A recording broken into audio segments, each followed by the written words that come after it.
For more than 4 centuries, the broad stretch of land we now call the United States has been quietly gathering its stories, layering one generation upon another, the way a riverbank gathers silt, slowly and without hurry. Tonight, there is nowhere you need to be and nothing you need to do. You can let your shoulders soften and your breathing slow, and simply drift backward through time. We are going to travel across more than 400 years of American history, from the mound cities that rose beside great rivers long before any European sail appeared on the horizon, through the founding of a fragile settlement in a Virginia marsh, onward through revolution and civil war and the coming of railroads and skyscrapers, all the way to the near present. There is a great deal to see, and no need to remember any of it. You are simply here to walk quietly alongside the past for a while. Before we begin, I would love to know where your own curiosity leads you. If you could spend an evening like this one, wandering through any moment in history, which would you choose? A forgotten empire? A distant city lit by oil lamps? A particular ruler or scholar or explorer whose life you have always wondered about? Leave your thought in the comments below, because the suggestions shared there genuinely shape the journeys I prepare next, and I read every one of them. I should also mention, gently and honestly, that this is still a very new channel, only just finding its footing, and every single subscriber makes a real and meaningful difference at this early stage. If you enjoy calm, immersive history like this, the kind made for resting and drifting and quiet wondering, then subscribing truly helps this small channel grow. And a like, if you feel moved to leave one, helps more than you might imagine. And now, with that warmly said, let us step back into the deep past and begin. Long before the year 1607, long before any of the dates that fill the textbooks, this land was already old, and it was already full of people. To imagine the continent as an empty wilderness waiting to be discovered is one of the most enduring and misleading pictures ever painted, and it is worth setting it aside at the very start of our journey. When the first European ships approached these shores, they arrived at a continent that had been inhabited for many thousands of years, home to hundreds of distinct nations, each with its own language, its own memory, its own way of understanding the world. Historians and archaeologists still debate the exact numbers, and estimates vary widely. But by any reckoning, the indigenous population of North America was vast, and its societies were varied and sophisticated in ways that early colonial accounts rarely acknowledged. Consider for a moment a city that once stood near the meeting of great rivers, close to where the Mississippi and the Missouri draw near one another, not far from the place we now call St. Louis. Its name, as we use it today, is Cahokia, though what its own people called it has been lost to us. Around the year 1100, at the height of its life, Cahokia was a thriving center of perhaps 10 to 20,000 souls, which made it, at that moment, larger than the city of London across the ocean. Picture the scene as evening settled over it. Broad earthen mounds rose from the flat river plain, the largest of them climbing in wide terraces toward a summit where the dwellings of leaders and the platforms of ceremony stood against the sky. Wide open plazas spread between the mounds, worn smooth by countless feet. Wood smoke drifted from thousands of thatched houses. Somewhere, a game was being played across a level field, a smooth stone rolling and spears arcing after it, and the murmur of voices rose and fell like the sound of the river itself. Traders had come from great distances, carrying copper from the northern lakes, shells from the far southern coasts, and fine stone for making tools, so that the marketplace of Cahokia held pieces of a continent within it. The people of Cahokia and the wider world they belonged to, which scholars call the Mississippian culture, built their lives upon the patient cultivation of corn, beans, and squash, the three plants so often grown together that many nations remembered them as three sisters who supported one another as they grew. The corn climbed toward the sun, the beans wound around the corn stalks and returned nourishment to the soil, and the broad leaves of the squash shaded the ground and kept it moist. From this quiet agricultural genius came the surplus that allowed cities to rise. And yet, by the time European ships arrived, Cahokia had already been abandoned for a very long time. Sometime in the 14th and 15th centuries, for reasons still debated, the great city emptied. Flooding, drought, the exhaustion of nearby resources, shifting patterns of trade and belief, perhaps all of these together wore away at the reasons people had gathered there. For a long while, historians spoke of this as a mysterious vanishing and told the story as though its people simply disappeared into the mist. More recent research has gently corrected that picture. The people did not vanish. They moved. They regrouped. They carried their ways into new communities, and their descendants were among the many nations still living across the southeast when the newcomers came. The romantic image of a lost and empty civilization tells us more about the dreams and assumptions of later storytellers than it tells us about the people themselves. Far to the west and south, in the high, dry country of the region we now call the Four Corners, where the corners of Arizona, New Mexico, Colorado, and Utah meet, other builders had left their own remarkable works upon the land. These were the ancestral Puebloans, some rising several stories, with hundreds of rooms arranged in careful curves, aligned so precisely with the movements of the sun and the moon that we still marvel at the patience and knowledge such alignments required. In the cliffs of Mesa Verde, they built dwellings tucked beneath the sheltering brows of sandstone canyons, reached by handholds and ladders, cool in the summer heat and protected from the winter winds.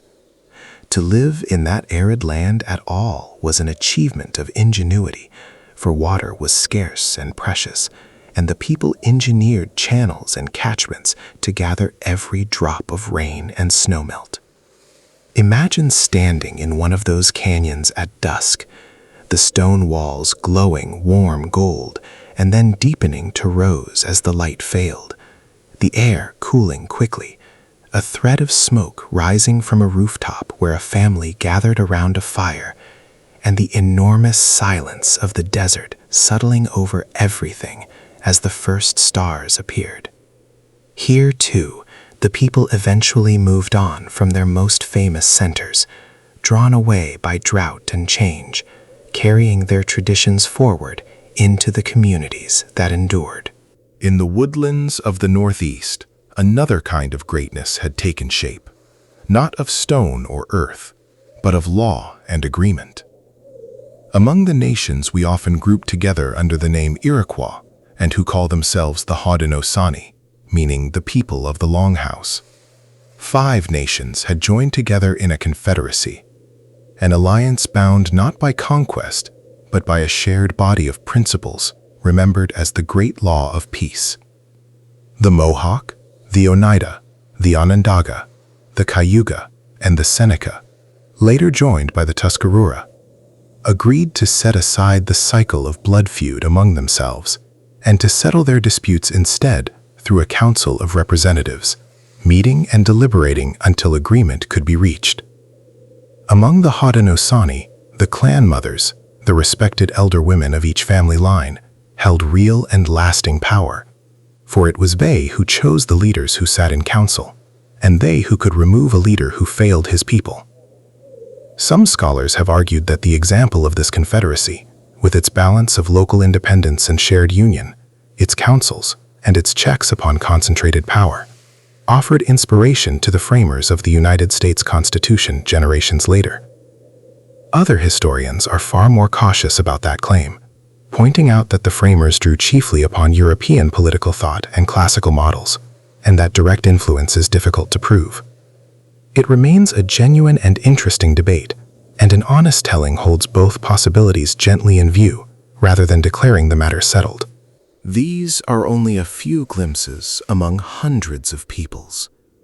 Along the northern Pacific coast, nations such as the Tlingit and the Haida grew wealthy not from farming, but from the astonishing abundance of the sea, from the great runs of salmon that filled the rivers each year. And they built societies of rank and ceremony, of carved cedar and long feasts, with towering carved poles recording lineage and story. On the wide grasslands of the interior, other peoples followed the vast herds of bison across the plains. In the deserts, the forests, the river valleys, and the mountains, human beings had found ways to live, to trade, to worship, and to remember. And they had been doing so for a very, very long time.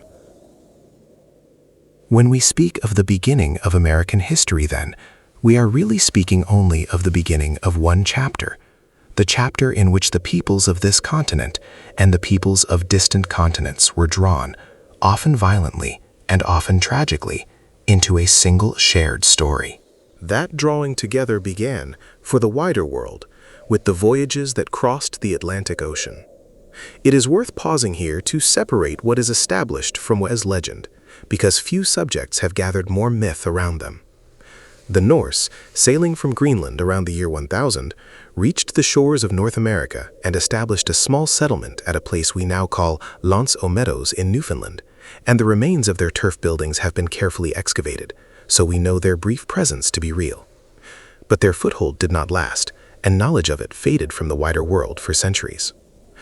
When Christopher Columbus sailed west under the flag of Spain in 1492 and reached the islands of the Caribbean, he did not, as the old schoolroom story sometimes claimed, proved to a disbelieving world that the earth was round, for educated people had understood the earth to be a sphere since antiquity. Nor did he set foot on the mainland of what became the United States. What his voyages did set in motion was something far larger and far more consequential than he could have imagined.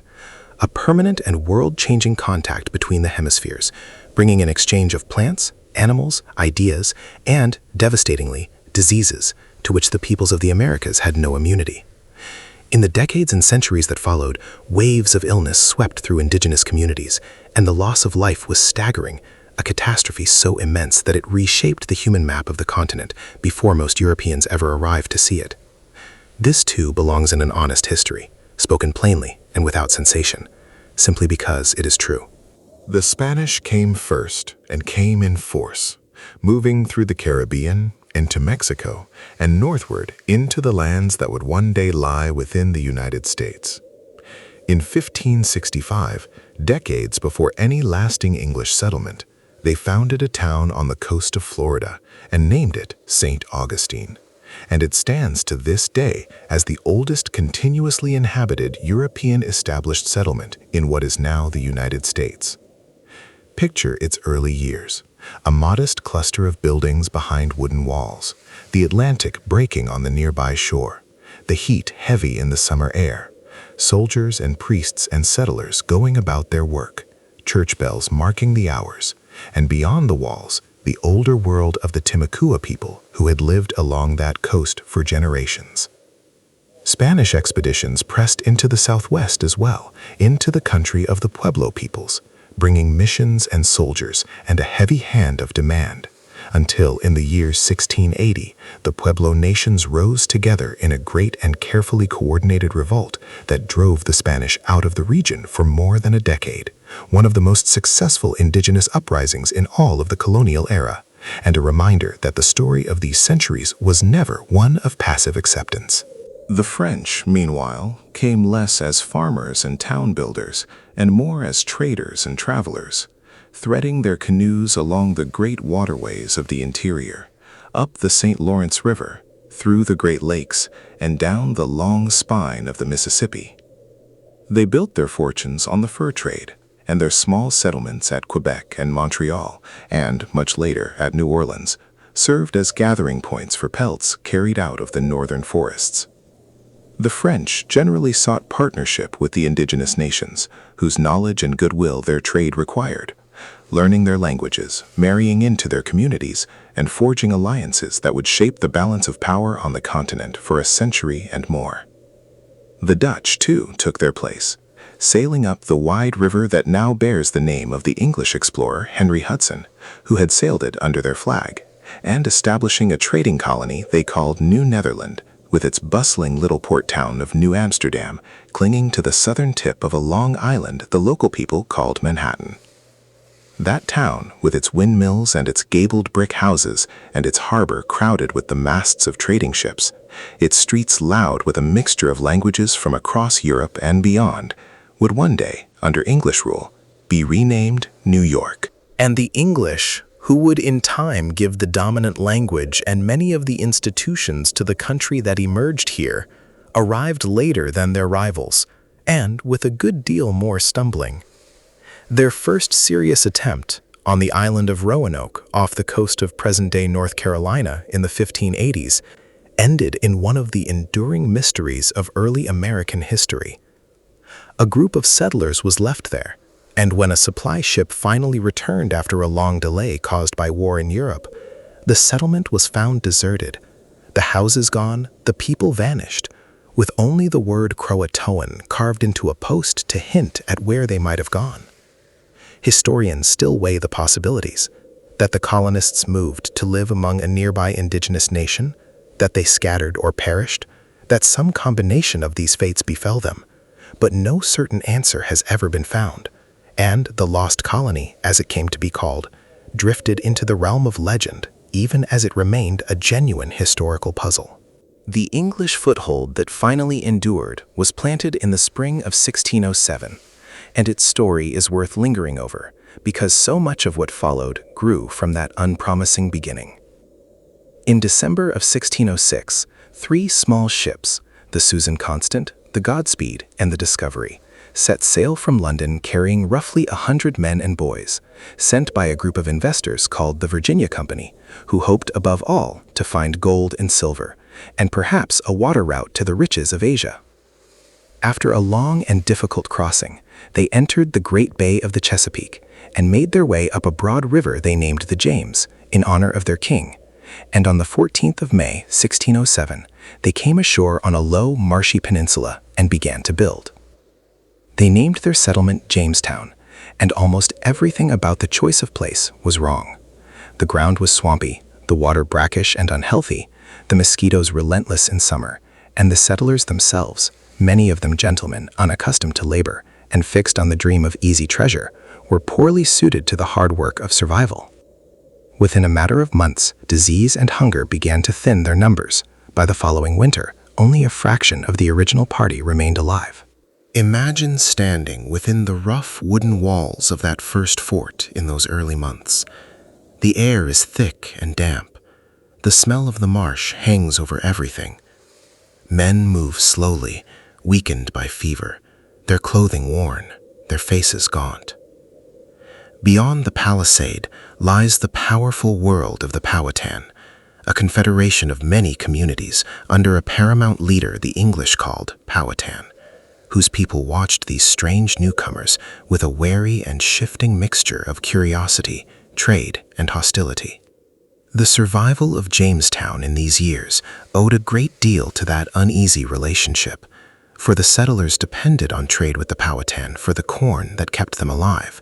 and it owed something as well to the harsh discipline of Captain John Smith, who insisted that those who would not work would not eat, a rule that pressed the idle gentleman into labor and helped the colony scrape through. It is here that one of the most famous stories in all of American history enters, and here that we must again distinguish between what is established and what is legend. According to Smith's own later account, he was captured by Powhatan's people and brought before the leader, and at the moment his life seemed forfeit, a young daughter of Powhatan named Pocahontas threw herself over him and saved him. The story has been told and retold for centuries, softened and romanticized until it became a kind of gentle fable of friendship between peoples. Yet historians treat it with deep caution. Smith did not mention the dramatic rescue in his earliest writings, only adding it years later, and even if some encounter occurred, it may well have been a ritual he misunderstood rather than a spontaneous act of mercy. What we can say with far more confidence is that Pocahontas was a real and important person, that she moved between the two worlds of her people and the settlers, that she was later taken captive by the English, converted to Christianity, married the colonist and tobacco planter John Rolfe, traveled to England where she was received as a marvel and a symbol, and died there, far from home, still a young woman. Her true life, caught between two peoples in a time of upheaval, is more poignant and more human than any fable. The thing that finally saved Jamestown was neither gold nor a passage to Asia, but a humble plant. John Rolfe, experimenting with tobacco seeds from the West Indies, developed a variety that grew well in Virginia soil and pleased the palates of English smokers. And almost overnight, tobacco became the colony's salvation and its obsession. Fields of it spread along the riverbanks. Fortunes could be made from it, and the hunger for land on which to grow it would drive the colony's expansion and sharpen its conflicts with the Powhatan for decades to come. And in the year 1619, two events occurred that would echo through all the centuries that followed. In that year, the colony established its first representative assembly, a gathering of elected members that would grow into a tradition of self-government and become a model for later colonies, a small seed of the idea that those who are governed should have a voice in their governing. And in that same year, an English ship brought to Virginia a group of roughly 20 enslaved Africans taken from a Portuguese slave ship, the first recorded arrival of enslaved people of African origin in England's mainland colonies. Those two beginnings, self-government and slavery, planted side by side in a single year, would grow together and against one another through the whole long story ahead, and the contradiction between them would sit at the heart of the nation to come. 13 years after Jamestown, in 1620, a different sort of English settlement took root, far to the north, on the cold and rocky coast of what would become Massachusetts. A ship called the Mayflower carried a group that included a community of religious separatists, people who had broken entirely from the Church of England in search of the freedom to worship as they believed they must, and who are remembered in American memory as the Pilgrims. They had meant to settle farther south, but were driven by wind and weather to the shores of Cape Cod. And before going ashore, the men aboard signed a compact agreeing to govern themselves by common consent for the good of the colony, a modest document that later generations would celebrate as an early expression of self-rule. Their first winter was brutal, unprepared for the cold, poorly provisioned, weakened by the long voyage. Roughly half of them died before spring.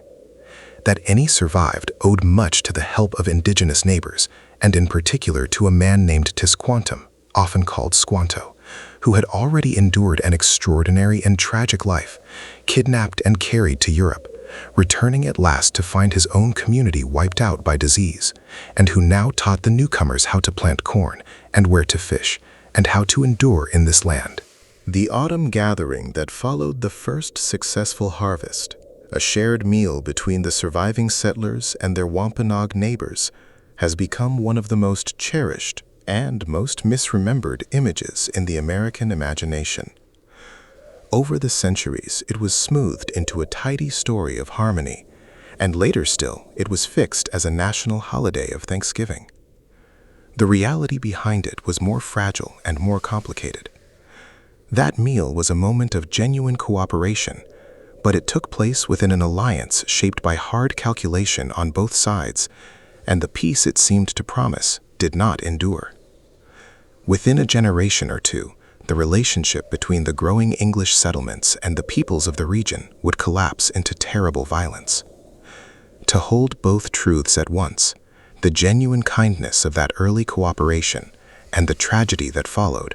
is to see the past more honestly than any single tidy image allows. From these scattered beginnings, over the course of the 17th and early 18th centuries, a line of English colonies spread along the Atlantic seaboard, until eventually there were 13 of them, each with its own character, its own economy, and its own reasons for being. It would be a mistake to imagine them as a single unified place, for they differed from one another as much as neighboring countries might, and a traveler moving among them would have felt the changes keenly. In the far north lay New England, settled largely by Puritans who had come seeking to build a godly society ordered around their faith. Theirs was a world of small towns clustered around a meeting house and a common green, of stony farms wrested from a hard soil, of long, cold winters, and a deep seriousness of purpose. Picture a New England village on a winter Sunday, the snow deep in the lanes, the breath of the congregation rising like mist in the unheated meeting house, the minister's voice carrying through the cold air for hours, and afterward the families walking home along the frozen ruts to houses where a single great hearth held back the dark. Life there was disciplined and communal, closely watched, bound tightly by shared belief, and out of that intensity came both a remarkable commitment to education, with schools and a college founded early to train ministers and preserve learning, and also, at its darkest, the notorious episode at Salem in the 1690s, when fear and suspicion boiled over into accusations of witchcraft and a wave of trials that sent innocent people to their deaths,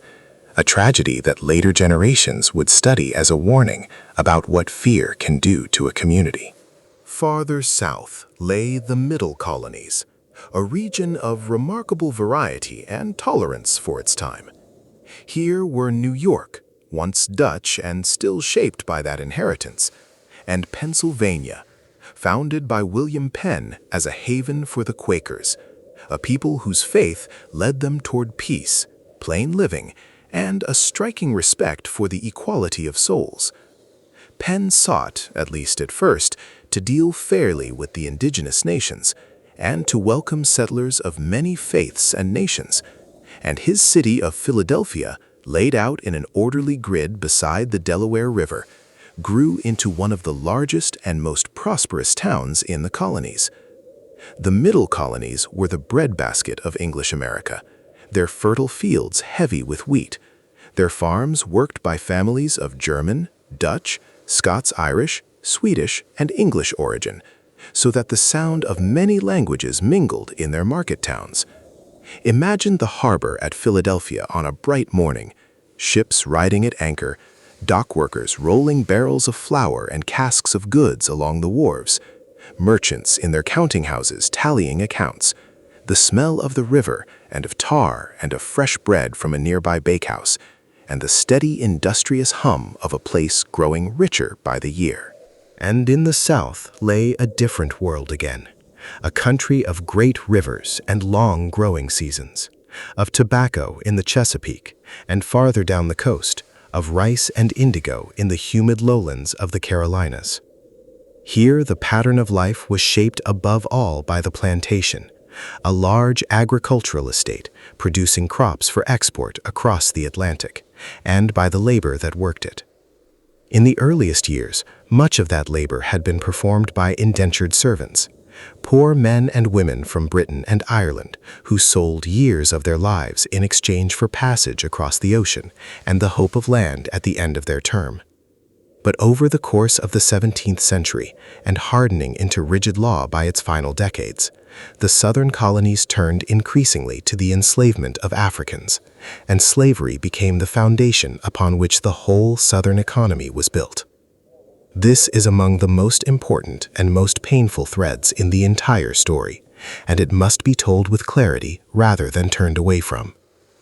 Enslaved men, women, and children were brought across the Atlantic in the holds of ships, in conditions of unimaginable suffering, a forced migration of millions of human beings over the centuries of the trade,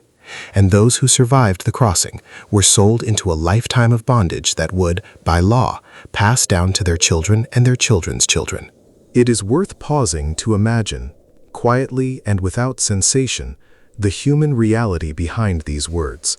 because the sweep of history can too easily flatten individual lives into numbers. Behind the growth of every prosperous plantation stood people who had been torn from their homes and families, who carried within them the languages, skills, music, and beliefs of many African nations, and who built, in the midst of captivity, communities and cultures of extraordinary resilience. They cleared the fields and planted the crops and raised the great houses of others while building their own hidden world of memory and hope, of song and story and faith, passed quietly from one generation to the next. The wealth that flowed out of the southern colonies and enriched merchants and planters and cities on both sides of the Atlantic was inseparable from that labor and that suffering. To understand the America that would emerge, one must hold this truth steadily in view, for it shaped everything: the economy, the law, the society, and the deep and terrible contradiction between a land that would soon proclaim that all men are created equal and a land that held millions of people in bondage. Within that hidden world, held together against every force that sought to break it, the enslaved built and preserved a culture of astonishing richness and endurance. And though it left few written records, its traces run through the whole of American life to this day. They carried across the ocean, in memory alone, the rhythms and melodies and instruments of many African homelands, and from these, blended with the sorrows and hopes of their new condition, they shaped a music of extraordinary depth. The work songs that eased the labor of the fields, and the spirituals sung low in the evening, whose words spoke of deliverance and of a promised land, and out of which, in later generations, would grow so much of the music the world now thinks of as distinctly American. They kept alive the arts of the storyteller, passing down tales and wisdom and the memory of who they were, and they preserved knowledge of healing plants and of cooking, so that the very foodways of the American South were shaped in the kitchens where they labored. Above all, they held fast to one another, forming families and kinships in defiance of a system that recognized no such bonds and could sever them at any moment through sale,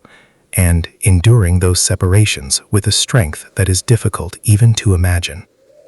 And they resisted, in every way open to them, from the daily quiet refusals of those who worked slowly or feigned illness or broke the tools of their bondage, to the flight of those who ran, risking everything for freedom, and, in time, to the network of secret routes and safe houses, aided by both black and white allies, that would help many toward liberty in the years before the war. To remember slavery only as suffering, real and immense as that suffering was, would be to miss the fuller truth, which is that human dignity and creativity and love survived even there, in the darkest of circumstances, and that survival is among the most important stories the country has to tell. Across all the colonies, North and South alike, the rhythm of ordinary life moved to the turning of the seasons and the ringing of church bells. For most people, existence was agricultural, tied to the land, governed by the demands of planting and harvest, of tending animals and preserving food against the winter. A colonial household was a small world of constant labor, where nearly everything a family used was made by hand, where women spun thread and wove cloth, and brewed and baked and cured, and tended the sick, and bore many children, often losing some of them young,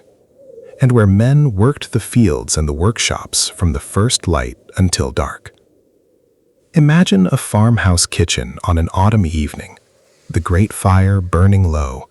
the smell of wood smoke and tallow candles, and drying herbs hanging from the rafters. The family gathered close in the small circle of firelight, while the vast darkness of a barely settled continent pressed against the windows. There were no streetlights beyond the largest towns, no way to hold back the night except with flame, and when the candles were snuffed, the darkness was complete and the silence deep, broken only by the wind, the settling of the timbers, and the distant call of an owl. Religion ran through everything. though its forms varied from place to place, and in the 17th and 18th centuries, a great wave of religious feeling swept across the colonies, an outpouring of revival and emotion that historians call the Great Awakening. Traveling preachers moved from town to town and colony to colony, drawing enormous crowds into fields and meeting houses with sermons that spoke directly to the heart, that warned of judgment and promised grace, and that stirred ordinary people to a fervent and personal experience of faith. The effect reached far beyond religion alone. By encouraging people to question established authority in matters of the spirit, to judge for themselves and to follow their own conscience, the awakening quietly nourished a spirit of independence that would, in time, find political expression as well. It also, for the first time, drew colonists from many different regions into a shared experience, a common conversation that crossed the boundaries between the separate colonies. And in doing so, it began, ever so faintly, to knit them together into something that might one day think of itself as a single people. Faith, in those years, was not confined to a single hour of the week, but ran quietly through the whole fabric of ordinary life, and its gathering places stood at the center of nearly every community. In the small towns of New England, the plain white meeting house rose beside the common, its steeple the tallest thing for miles, its bell marking the deaths and the alarms and the solemn Sundays of the town. In the countryside of the middle colonies and the south stood the stone and brick churches of many denominations, Anglican and Quaker, Presbyterian and Lutheran and Baptist, each shaping the rhythm of its people's days. Imagine the hush of one of those interiors on a still morning, the light falling through the tall windows onto worn wooden pews, the murmur of the congregation settling, the long, unhurried cadence of a sermon filling the quiet, and outside the sound of a horse and cart passing on the lane, and the wind in the churchyard trees where generations of the town lay buried beneath their weathered stones.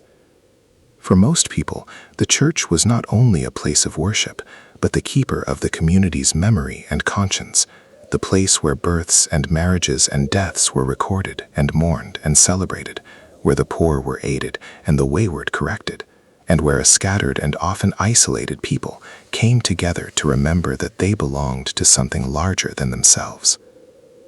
The remarkable variety of faiths that took root across the colonies, living side by side in a way that would have been unthinkable in much of the Old World, planted early the idea that would later be written into the nation's founding,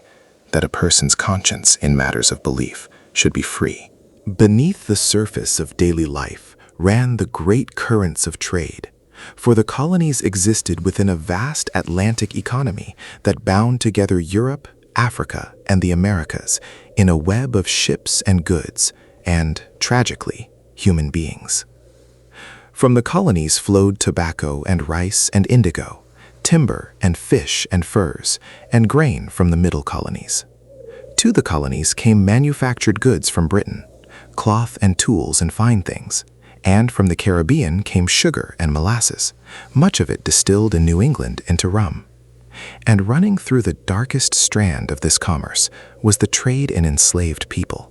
a triangular pattern that carried captured Africans to the Americas, the goods their labor produced to Europe, and manufactured wares onward again.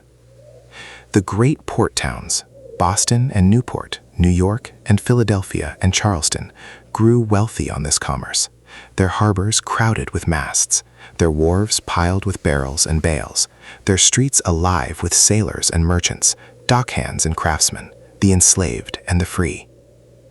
Picture the waterfront of Charleston on a warm evening, the tide slapping against the pilings, ships riding at anchor with their sails furled, the cries of gulls, the mingled smells of salt and pitch and spices, lantern light beginning to glow in the windows of the counting houses and taverns, and the whole scene humming with the energy of a colonial world that was growing richer, more populous, and more confident with each passing decade. Step for a moment off the busy wharves and into the streets of such a town, and you would have found yourself among a world of skilled hands. For nearly everything a colonial community needed had to be made close by, one careful object at a time. The blacksmith stood at the heart of it, his forge glowing orange in the dim interior of his shop, the ring of his hammer on the anvil carrying down the lane as he shaped nails and hinges and horseshoes from bars of iron. Nearby, the cooper bent and hooped his staves into the barrels that held nearly every good that traveled, for in an age before the cardboard box, the barrel carried flour and fish and gunpowder and rum across every ocean. The chandler dipped and molded candles and boiled tallow into soap. The tanner cured hides into leather amid the sharp smell of his trade. The wheelwright and the joiner worked their wood, and the printer, inky to the elbows, set his tiny metal letters one by one into the frames from which came the newspapers, pamphlets, and almanacs that carried news and argument from town to town. These were the forgotten professions upon which daily life rested, trades learned through long years of apprenticeship, a boy bound to a master in his youth, to labor and learn until he had earned the right to open a shop of his own. At the center of the town's public life stood the tavern, and it deserves a gentler word than its name might suggest, for it was far more than a place to drink. The tavern was the beating heart of the community, where travelers found a bed and a meal, where the post was left and collected, where merchants struck their bargains, where the newspaper was read aloud to those who could not read it for themselves, and where men gathered of an evening to argue over the news from London and the affairs of the colony. Imagine such a room on a winter night, the low beams overhead, the fire snapping on the hearth, the smell of wood smoke and roasting meat, the candlelight glinting on pewter mugs, the murmur of conversation and the occasional burst of laughter, and outside befrosted windows, the dark and quiet street, where a watchman passed with his lantern, calling the hour. It was in rooms like these, as much as in any grand assembly, that the opinions and the grievances that would one day become a revolution were slowly shaped and shared, passed from mouth to mouth in the warm and ordinary company of neighbors. By the middle of the 18th century, the 13 colonies had become a substantial and thriving society, home to well over 1 million people, with growing cities, active newspapers, colleges and libraries, and a lively public life. Colonial Americans thought of themselves, for the most part, as loyal subjects of the British Crown, proud of their connection to the most powerful empire in the world, and they enjoyed, by the standards of the age, a remarkable degree of prosperity and of self-government through their local assemblies. Few of them, in those comfortable years, could have imagined that within a single generation they would break from that empire entirely and set out to build a republic of their own. Yet the seeds of that break were already present, in the tradition of representative assemblies, in the spirit of independent conscience nourished by faith, in the distance across the ocean that made the colonies used to managing their own affairs, and in a growing sense, still unspoken, that this new world might be the birthplace of a new kind of society. What turned these quiet seeds into open revolution was, in large part, a great war, and it is to that war and its unexpected consequences that our journey turns next. The war that set everything in motion was the long struggle between Britain and France for control of North America, a conflict known in the colonies as the French and Indian War, and remembered in the wider world as part of the 7 Years' War. Through the 1750s and into the 1760s, the two great empires and their many indigenous allies fought across the forests and river valleys of the interior, from the Ohio country to the fortress city of Quebec, perched high above the St. Lawrence. A young Virginian named George Washington, still in his early 20s, first came to notice in the opening skirmishes of that war in the wilderness of the Ohio frontier, gaining hard experience in defeat and survival that would serve him well in the years to come. When the fighting at last ended in British victory, France was driven almost entirely from the mainland of North America, and Britain found itself master of a vast new expanse of territory stretching to the Mississippi. It was, by every appearance, a triumph. Yet victory carried within it the seeds of a far greater upheaval, for the war had been enormously expensive, and the British government, its treasury strained, looked across the ocean to the prosperous colonies and concluded, reasonably enough from London's point of view, that the colonists ought to help pay for their own defense and the administration of the newly won lands. And so, in the years after 1763, Parliament began to impose a series of taxes and regulations upon the colonies, and in doing so, it touched a nerve that ran deeper than anyone in London anticipated. There was the Stamp Act, which required that a tax be paid on printed materials of every kind, from newspapers to legal documents to playing cards, and which fell upon precisely those literate and influential colonists most able to make their objections heard. There were duties on imported goods, and measures to enforce their collection more strictly than the easygoing habits of the past had allowed. To the government in London, these seemed modest and fair. To many colonists, they seemed something else entirely, an assault upon a principle they held dear, that a free people could not rightly be taxed except by their own elected representatives, and since the colonies sent no members to Parliament, they insisted that Parliament had no right to tax them. No taxation without representation became the rallying cry,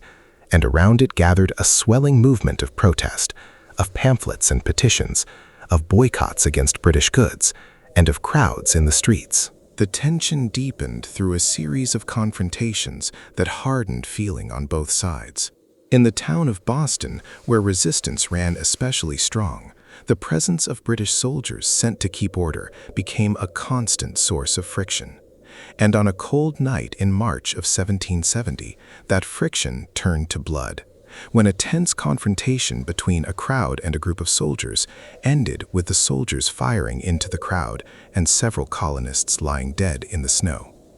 The event was swiftly named the Boston Massacre, and it was seized upon and spread far and wide as a symbol of British tyranny. Though in a striking testament to the colonial commitment to law, the soldiers were defended in court by John Adams, a lawyer who would later become a leader of the Revolution, precisely because he believed that even in a time of passion, the accused deserved a fair trial. A few years later, in 1773, protest against a tax on tea and the monopoly granted to a favored company led a group of colonists, some disguised as indigenous men, to board ships in Boston Harbor by night and throw their cargo of tea into the water, an act of defiance remembered as the Boston Tea Party. Imagine the scene by moonlight, the dark water of the harbor, the creak of the ships, the figures moving quickly across the decks, the splash of chest after chest of tea tumbling into the sea, and the crowd watching silently from the wharves, aware that a line was being crossed. The British response was severe. Parliament passed a series of punishing laws, closing the port of Boston until the destroyed tea was paid for, and stripping Massachusetts of much of its cherished self-government, measures the colonists bitterly named the Intolerable Acts.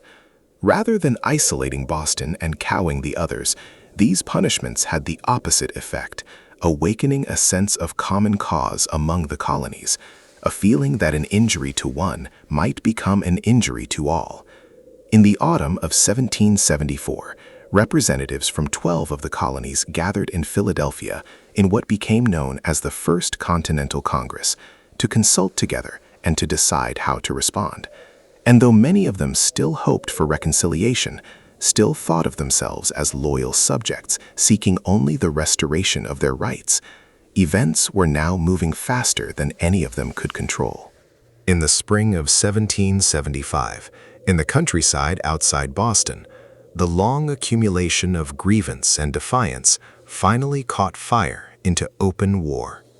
British troops marched out from the city toward the town of Concord, intending to seize weapons and gunpowder the colonists had stored there, and the countryside, warned of their coming, rose to meet them.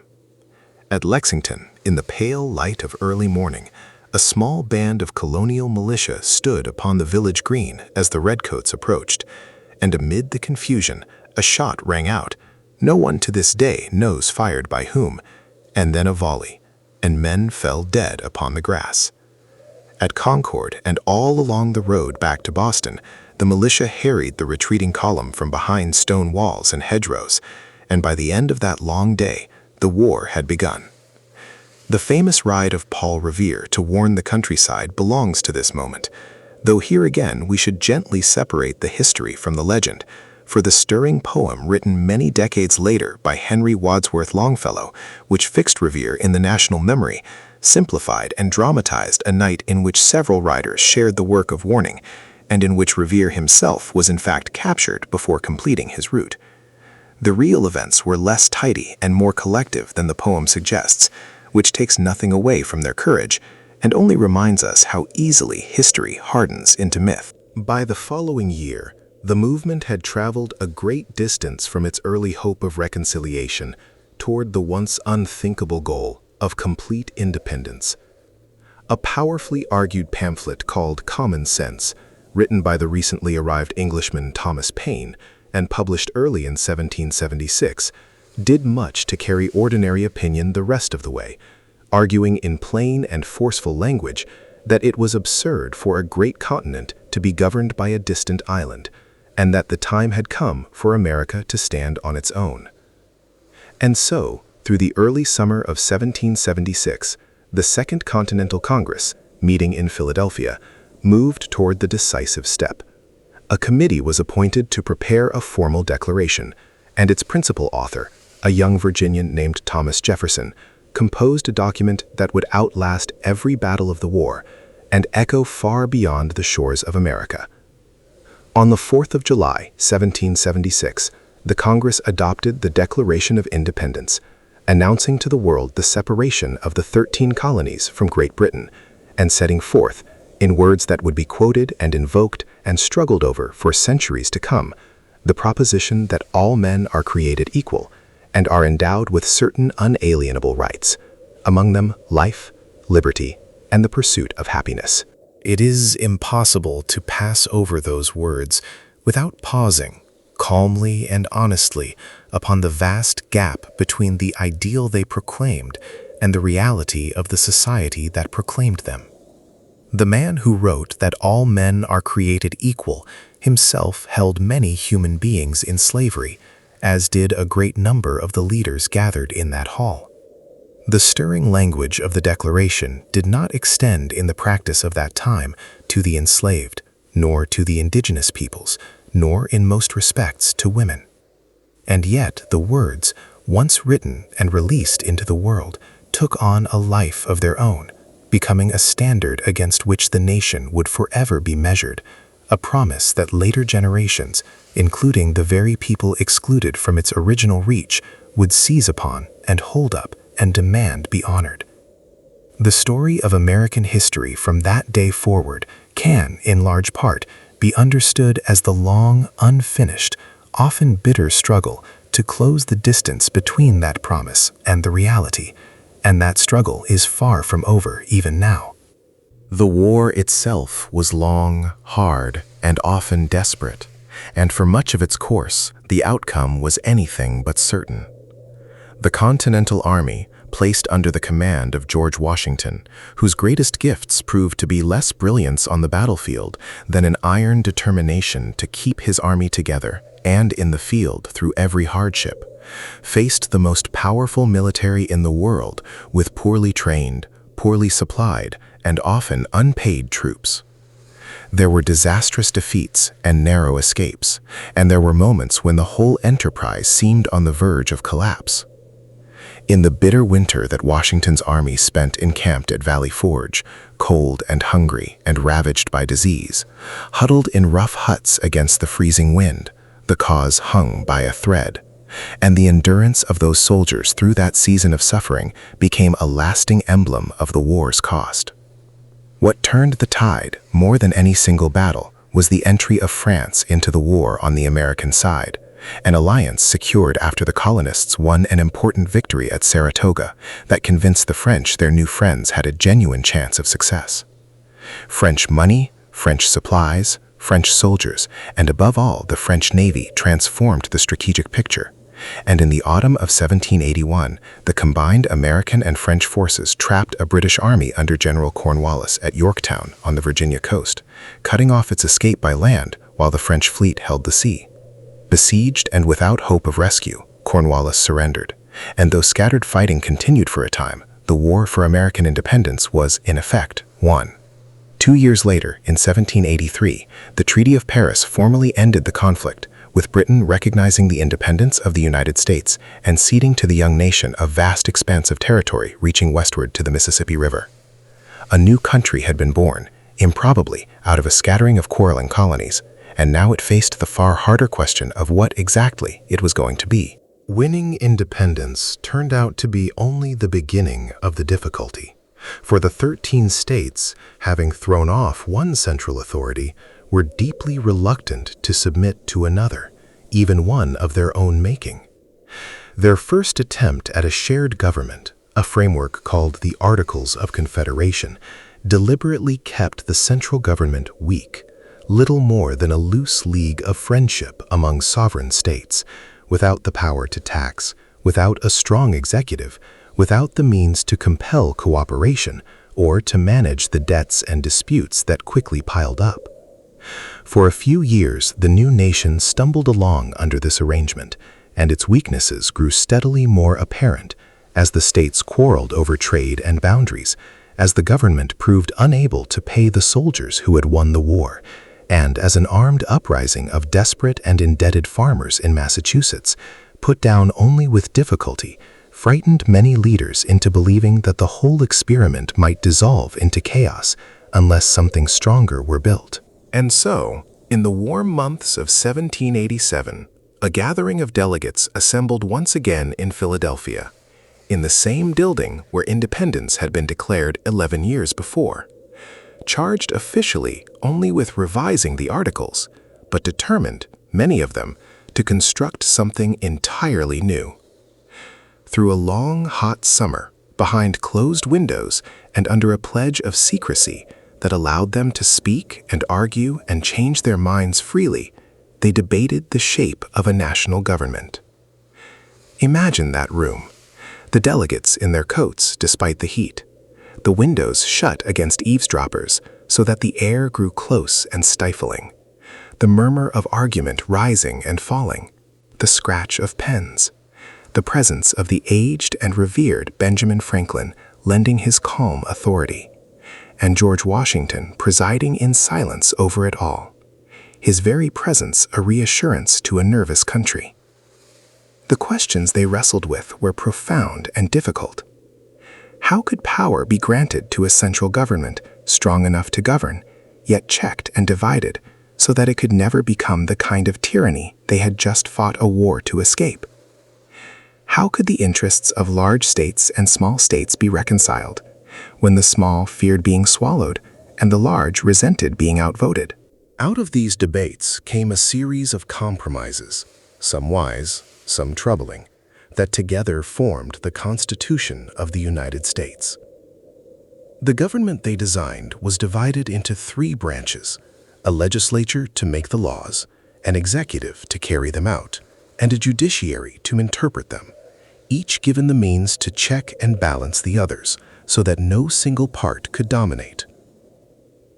The legislature itself was split into 2 chambers, one in which states were represented according to their population, and one in which every state, large or small, had an equal voice, a compromise that broke the deadlock between the large states and the small. But the same spirit of compromise also produced the document's deepest moral failures, for in order to secure the agreement of the southern states, the framers wrote protections for slavery into the very structure of the government, counting enslaved people as a fraction of a person for the purposes of representation, while denying them any rights whatsoever, and agreeing to shield the Atlantic slave trade from interference for a period of years. These bargains held the fragile Union together at the price of binding the new nation ever more tightly to the institution that would one day nearly tear it apart, and honest history names them plainly rather than passing over them.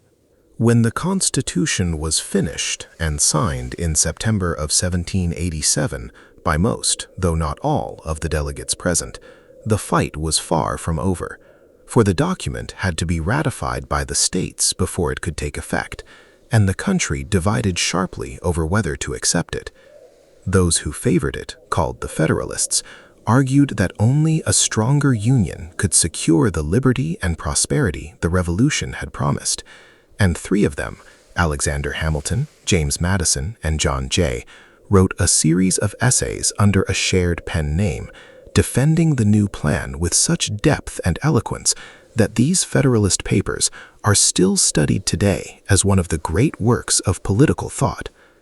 Those who opposed it, called the Anti-Federalists, feared that the new central government would grow too powerful and swallow the liberties of the people and the states, and they pointed out with real force that the Constitution as written contained no explicit guarantee of the individual rights for which so many had just fought. The debate raged through the state conventions, in the newspapers, and in the taverns and meeting halls, and it was close. In the end, the Constitution was ratified, but the promise of a Bill of Rights, added to satisfy the concerns of the doubters, proved essential to its acceptance. Those first 10 amendments, guaranteeing such freedoms as speech, religion, the press, and assembly, along with protections for the accused and limits upon the power of the government, were ratified in 1791 and remain among the most cherished portions of the whole document. The new government came to life in 1789, and to the surprise of no one, the man chosen unanimously to serve as the first president of the United States was George Washington. His election was less a contest than an act of national trust, for he had become, through the long ordeal of the war, the living symbol of the nation itself, and there was a widespread and correct understanding that the precedents he set in this untried office would shape the presidency for all the generations to come.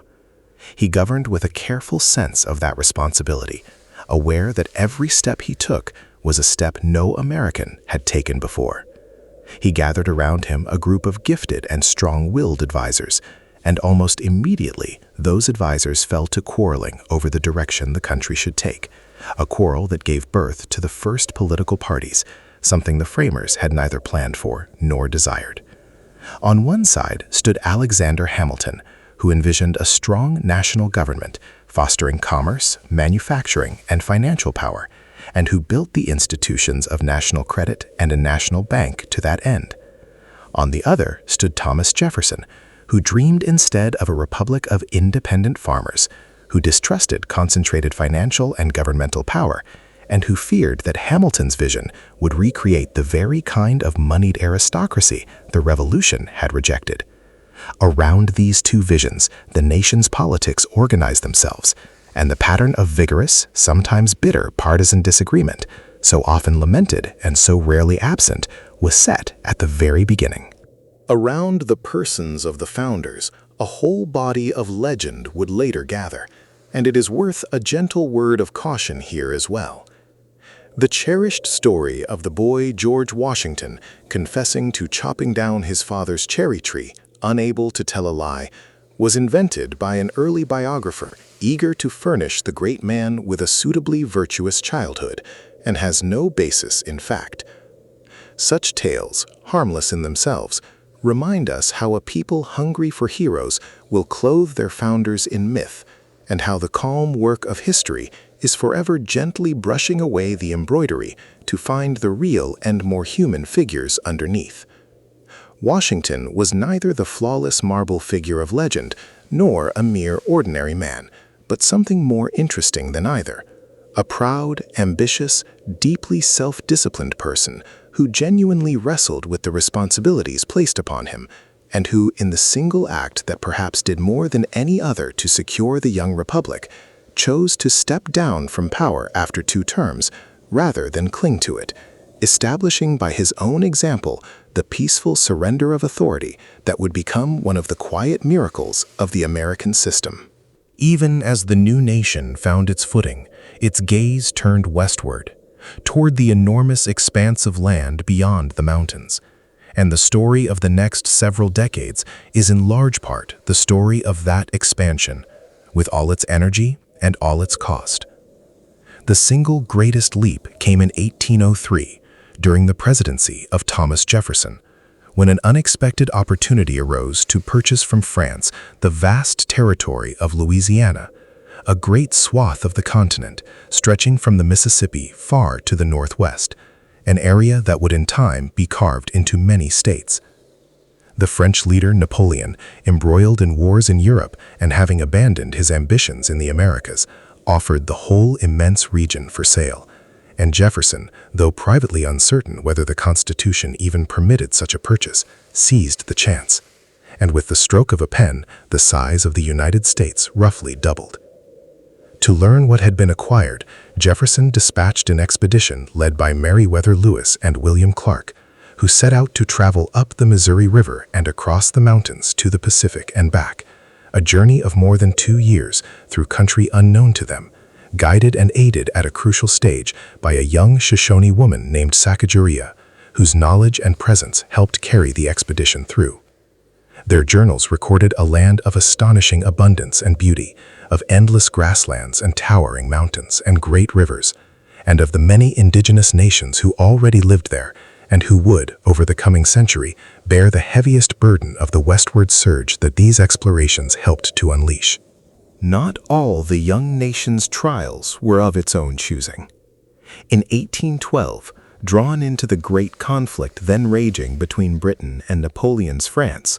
and angered by the British practice of seizing American sailors and interfering with American trade, the United States once again went to war with its former mother country. The War of 1812 was a strange and often frustrating conflict, marked by American failures as well as successes, and in one of its most humiliating episodes, a British force marched into the young capital of Washington and set fire to the public buildings, including the President's house, whose scorched walls were later painted white as they were repaired. Yet the war also produced moments of pride that entered deeply into national memory, including a great defensive victory at Baltimore, during which a lawyer named Francis Scott Key, watching the bombardment of a harbor fort through a long, anxious night and seeing the flag still flying at dawn, was moved to write the verses that would one day become the national anthem, and a striking American triumph at New Orleans, one after the peace treaty had actually been signed, but before news of it could cross the ocean. The war settled few of the issues that had caused it, but it left the United States with a new confidence and a sense of having held its own against a great power, and it ushered in a period of national good feeling and rapid growth, during which the country expanded, prospered, and turned with fresh energy to the work of settling the continent. The decades that followed brought a great widening of American democracy, at least for some, alongside a deepening of American injustice toward others, and the two movements went forward hand in hand. In these years, the right to vote, once restricted largely to men who owned a certain amount of property, gradually expanded to include most white men regardless of their wealth, and a new spirit of popular politics swept the country, boisterous, democratic, and proud. Its great symbol was Andrew Jackson, a hard, forceful man from the frontier, a war hero celebrated for his victory at New Orleans, who rose to the presidency as the champion of the common man against what his supporters saw as an entrenched Eastern elite. His election felt to many like a genuine triumph of ordinary people, and his name was given to the whole era. Yet the same Jackson who spoke for the expansion of democracy among white men presided over one of the darkest chapters in the nation's treatment of indigenous peoples, and any honest account must hold these truths together without flinching. By the 1830s, the pressure of settlers hungry for land, especially in the fertile Southeast, had grown relentless, and it fell most heavily upon the great indigenous nations of the region, among them the Cherokee, who had done all that had been asked of them and more, adopting many of the ways of their neighbors, developing a written form of their own language, publishing a newspaper, adopting a constitution, and appealing to the courts and the law for the protection of their homeland. When gold was discovered on Cherokee land in Georgia, the pressure became irresistible. The federal government, under a law called the Indian Removal Act, set in motion the forced relocation of the southeastern nations from their ancestral homes to territory far to the west, in what is now Oklahoma. The Cherokee took their case all the way to the Supreme Court and even won a favorable ruling, but the ruling was ignored, and in 1838 the removal was carried out by force. Soldiers gathered the Cherokee people from their homes, often with little warning, and marched them westward through the autumn and the bitter winter, a journey of many hundreds of miles on foot, poorly provisioned and exposed to cold, hunger, and disease. Thousands died along the way, and the Cherokee remembered that terrible passage as the Trail of Tears. It was not an isolated event, but part of a broader removal that uprooted many nations and cost tens of thousands of lives, and it stands as one of the gravest injustices in the whole of American history, spoken here plainly and quietly, as it deserves to be. Even as these tragedies unfolded, the nation's westward momentum was gathering into something its champions gave a name and a near-religious conviction. In the 1840s, the phrase manifest destiny came into use, the belief, or the justification, that the United States was somehow destined and even divinely appointed to spread across the entire continent, from the Atlantic to the Pacific. It was a powerful and flattering idea, and it swept up much of the country.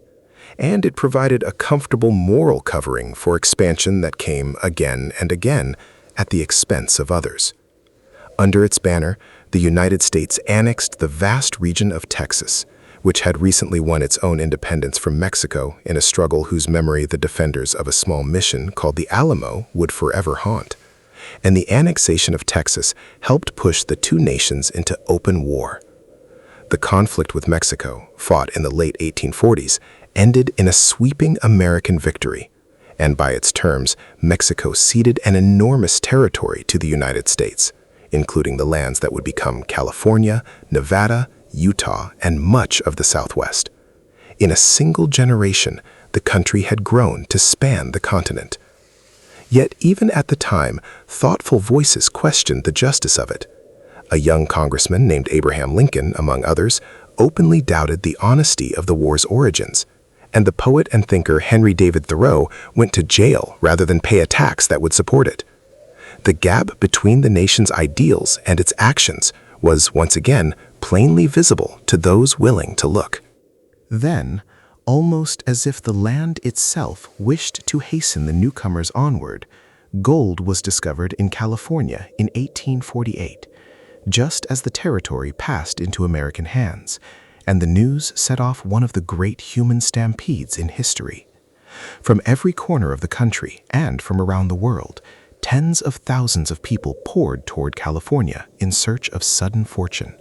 crossing the plains in wagon trains, sailing around the tip of South America, braving disease and hardship, all drawn by the dream of gold. Boomtowns sprang up overnight in the foothills, rough and lawless and feverish with hope. Most of the fortune seekers found little more than back-breaking labor and disappointment, and the true fortunes were often made not in the diggings, but in supplying the miners. But the rush transformed California almost instantly from a quiet and sparsely settled land into a booming, diverse, and populous state, and it pulled the young nation's center of gravity irrevocably toward the Pacific. Imagine a mining camp at nightfall in those years, the cold rush a mountain stream, the glow of campfires scattered across the hillside, the murmur of a dozen languages. Weary men gathered around the flames after a day bent over their pans and cradles, the enormous starlit silence of the Sierra pressing down, and every one of them holding, however foolishly, the same bright dream. Behind the sudden rush for gold lay a slower, and in many ways more consequential migration. The long overland journey of ordinary families who packed their whole lives into canvas-covered wagons and set out across half a continent in search of new land and a fresh start. The great trails west, worn deep into the prairie by tens of thousands of wheels, carried these travelers over the course of 4 to 6 months across an immense and often forbidding country, and the journey demanded everything of them. Picture a wagon train strung out across the vast grassland at dusk, the animals weary, the wagons drawn into a circle for the night, small fires flickering against the enormous darkness of the plains, where the horizon ran unbroken in every direction, and the stars came out in numbers that a person raised among town lights had never seen. Families rose before dawn and walked much of the way beside their wagons rather than riding, for every extra pound was a burden to the oxen, and they faced swollen rivers to be forded, storms and dust and scarce water, accident, and above all, disease, which took a heavier toll than any other danger. Along the way, they passed through the homelands of the Plains nations, with whom their encounters ranged from trade and assistance to suspicion, and, as the flood of newcomers grew, to conflict. For every wagon that rolled west was another sign of the transformation that would soon overwhelm those nations' world. Many who set out never reached their destination, and the trails were marked by the graves of those who fell along the way, buried quietly beside the ruts and left behind as the others pressed on. Yet still they came, year after year, drawn by the promise of land and of a new beginning, and their patient, dogged journey did as much as any treaty or battle to bind the far reaches of the continent into a single nation. And yet, beneath all this growth and energy and expansion, a single unresolved question was slowly poisoning the life of the nation, and every new acquisition of territory only sharpened it. That question was slavery, and specifically whether it would be permitted to spread into the vast new lands the country was gaining. The northern states, where slavery had largely died out, and where a growing movement condemned it as a moral evil, increasingly resisted its extension. The southern states, whose entire economy and social order rested upon it, regarded any restriction upon it as an intolerable threat to their way of life and their place in the Union. Again and again through the first half of the 19th century, the nation's leaders patched together compromises to hold the two sides together, drawing lines on the map to divide slave territory from free, balancing the admission of new states so that neither side gained the upper hand, and each compromise bought a few more years of uneasy peace. But the underlying conflict would not be reasoned away, because it was at bottom a moral and human question that no clever bargain could dissolve.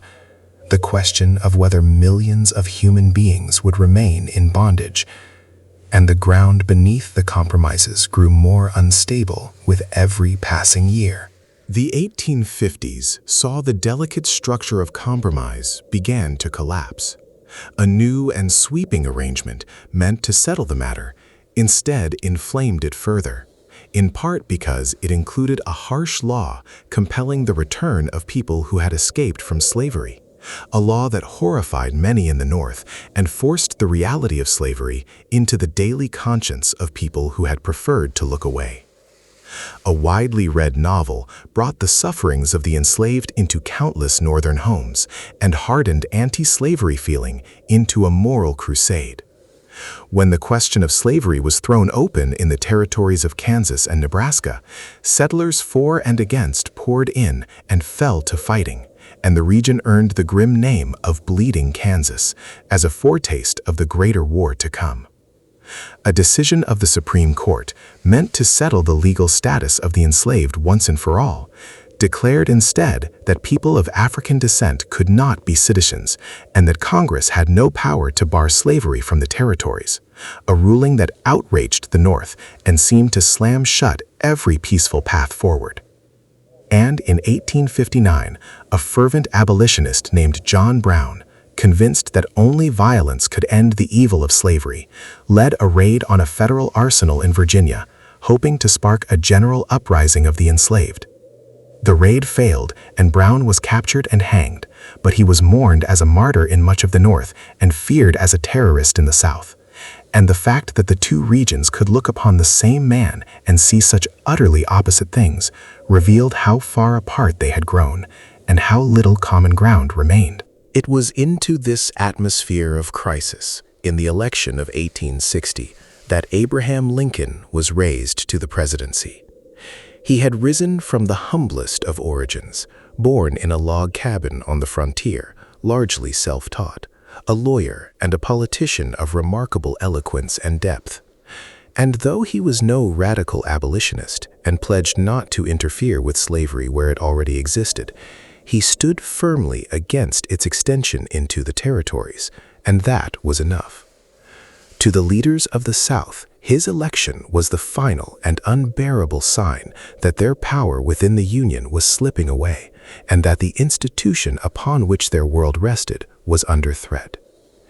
Even before Lincoln could take office, the states of the Deep South began, one after another, to declare that they were leaving the Union, and they joined together to form a new nation of their own, the Confederate States of America, dedicated openly, in the words of its own leaders, to the preservation of slavery.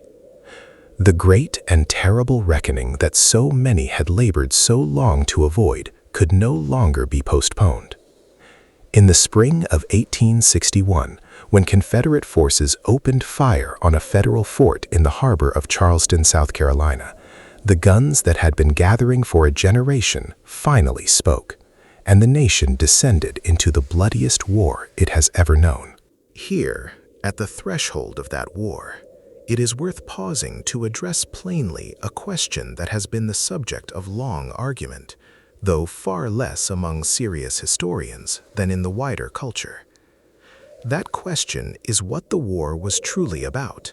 and the great weight of the historical evidence points overwhelmingly to a single answer, which is slavery. The states that left the Union said so themselves, clearly and repeatedly, in the very documents in which they announced their departure, naming the protection of slavery as their central cause. In the years and decades after the war, however, a powerful and appealing set of stories grew up, especially in the defeated South, that sought to recast the conflict as a noble struggle over states' rights, or over cultural differences, or over the defense of a way of life, with slavery pushed to the margins or explained away. Historians call this collection of stories the Lost Cause, and while it brought comfort to a defeated people and shaped monuments and memory for generations, it does not withstand honest examination against the words and deeds of the people who actually made the war. To say this is not to condemn the countless ordinary soldiers on both sides, most of whom fought for tangled reasons of loyalty, home, and duty, but simply to be truthful about the fundamental cause of the conflict, as the evidence requires. The war that followed, from 1861 to 1865, was unlike anything the continent had seen, a vast and grinding struggle fought with the terrible new efficiency of the industrial age, and it reached into nearly every household in the land. The North held enormous advantages in population, in factories, in railroads, and in wealth, while the South counted on the skill of its generals, the familiarity of the ground on which it fought, and the hope that the North might simply grow weary of the cost. In the early years, the Confederate armies, ably led, won a string of victories that stunned the North and prolonged the agony, and the war settled into a long and bloody deadlock. The battles of those years bore names that would never be forgotten, and the casualties they produced were staggering beyond anything Americans had imagined. On a single September day in 1862, at a Maryland creek called Antietam, more men fell dead or wounded than on any other single day in the nation's history, some 22,000 casualties in the space of a few hours, the fields and lanes strewn with the fallen. It is worth setting aside for a moment the maps and the movements of armies, and remembering simply that each of those numbers was a young man, with a mother somewhere waiting for a letter, and that the grief loosed by this war settled over hundreds of thousands of homes on both sides. Between the great battles, which occupied only a small fraction of the war's long days, lay the vast and less remembered experience of camp and home, and it is there that the true texture of the war can best be felt. For the soldiers, most of them young men who had never before traveled far from home, the war was mostly waiting. Long stretches of drilling and marching and boredom in sprawling camps of canvas tents, punctuated by the terror of combat and shadowed always by disease, which in that age killed far more men than bullets ever did. Picture such a camp on a still evening, the rows of tents pale in the dusk, the smoke of countless cook fires drifting low, men gathered around the flames, frying their rations and boiling their coffee, someone playing a fiddle or singing softly, and the letters, always the letters, written by candlelight and read again and again until they wore thin, carrying news of home across the terrible distance. And at home, in farmhouses and towns across both the North and the South, wives and mothers and children took up the work the absent men had left, running the farms and the shops, nursing the wounded who came back broken, and waiting, always waiting, for the letter that would tell them a loved one was safe, or for the far worse news that he was not. The war reached into ordinary life more deeply than any event the country had known, and its griefs and its endurance were born as much in these quiet places as on any battlefield. That fearful battle at Antietam, though it settled little on the field, gave Lincoln the moment he had been waiting for.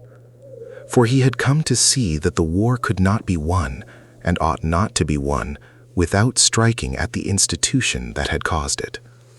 And so, in the aftermath, he issued the Emancipation Proclamation, declaring that as of the first day of 1863,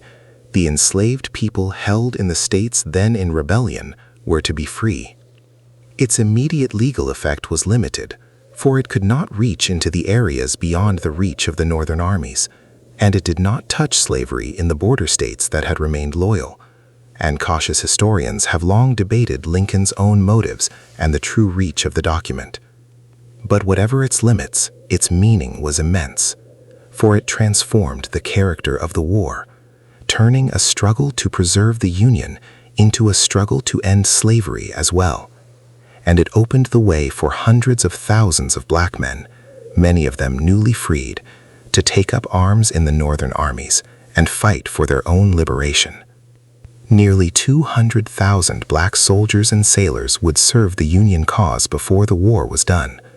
and their courage and sacrifice helped decide its outcome and helped make undeniable, in blood,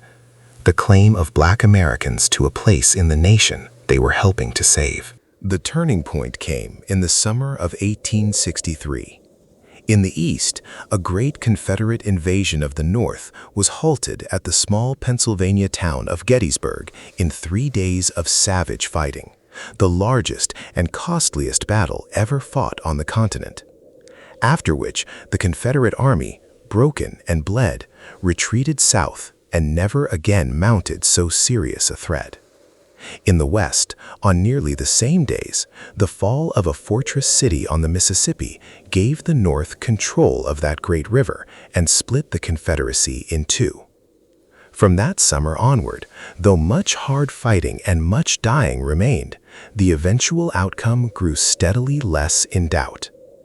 A few months after the battle, Lincoln traveled to Gettysburg to help dedicate a cemetery for the fallen, and there he delivered an address of fewer than 300 words that would outlast all the speeches of the age, reminding a weary nation that the war was a test of whether a government founded on the proposition of human equality could long endure,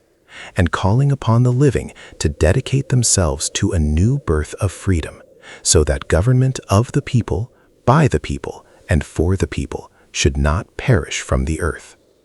In that brief speech, delivered quietly on a cold hillside among the graves, the meaning of the whole terrible struggle was distilled into words that would be memorized by schoolchildren for generations. The final year of the war was one of relentless pressure, as Northern armies under the command of Ulysses S. Grant, a plain, quiet, determined man who had risen from obscurity and failure to become the Union's greatest general, closed in upon the exhausted Confederacy from every side. One army cut a hard and destructive path through the heart of Georgia and the Carolinas, breaking the will and the capacity of the South to continue, while Grant himself ground down the main Confederate army in Virginia through a long and bloody campaign. At last, in the spring of 1865, with his army starving and surrounded, and further resistance hopeless, the Confederate commander Robert E. Lee surrendered to Grant at a small Virginia courthouse village called Appomattox, and the war was, in all but its final scattered echoes, over. The terms Grant offered were generous, meant to begin the work of healing, and there was a moment, brief and fragile, when it seemed the nation might turn together toward reconciliation and repair. But that moment was shattered almost at once. Only days after the surrender, as he sat watching a play in a Washington theater, Abraham Lincoln was shot by an assassin who sympathized with the Confederate cause, and he died the following morning. The president who had held the Union together through its darkest hour, and who might, with his patience and his charity, have guided the wounded country wisely through the difficult peace, was gone at the very moment his leadership was most needed, and the nation was plunged into grief, even as it celebrated its deliverance. The cost of the war was almost beyond comprehension. Something on the order of 600,000 or more Americans had died, a number so vast that in proportion to the population of the time, it dwarfs the losses of every other war the nation has ever fought, and countless more returned home maimed in body or in spirit. Whole regions of the South lay in ruins, their farms wrecked, their cities burned, their economy shattered.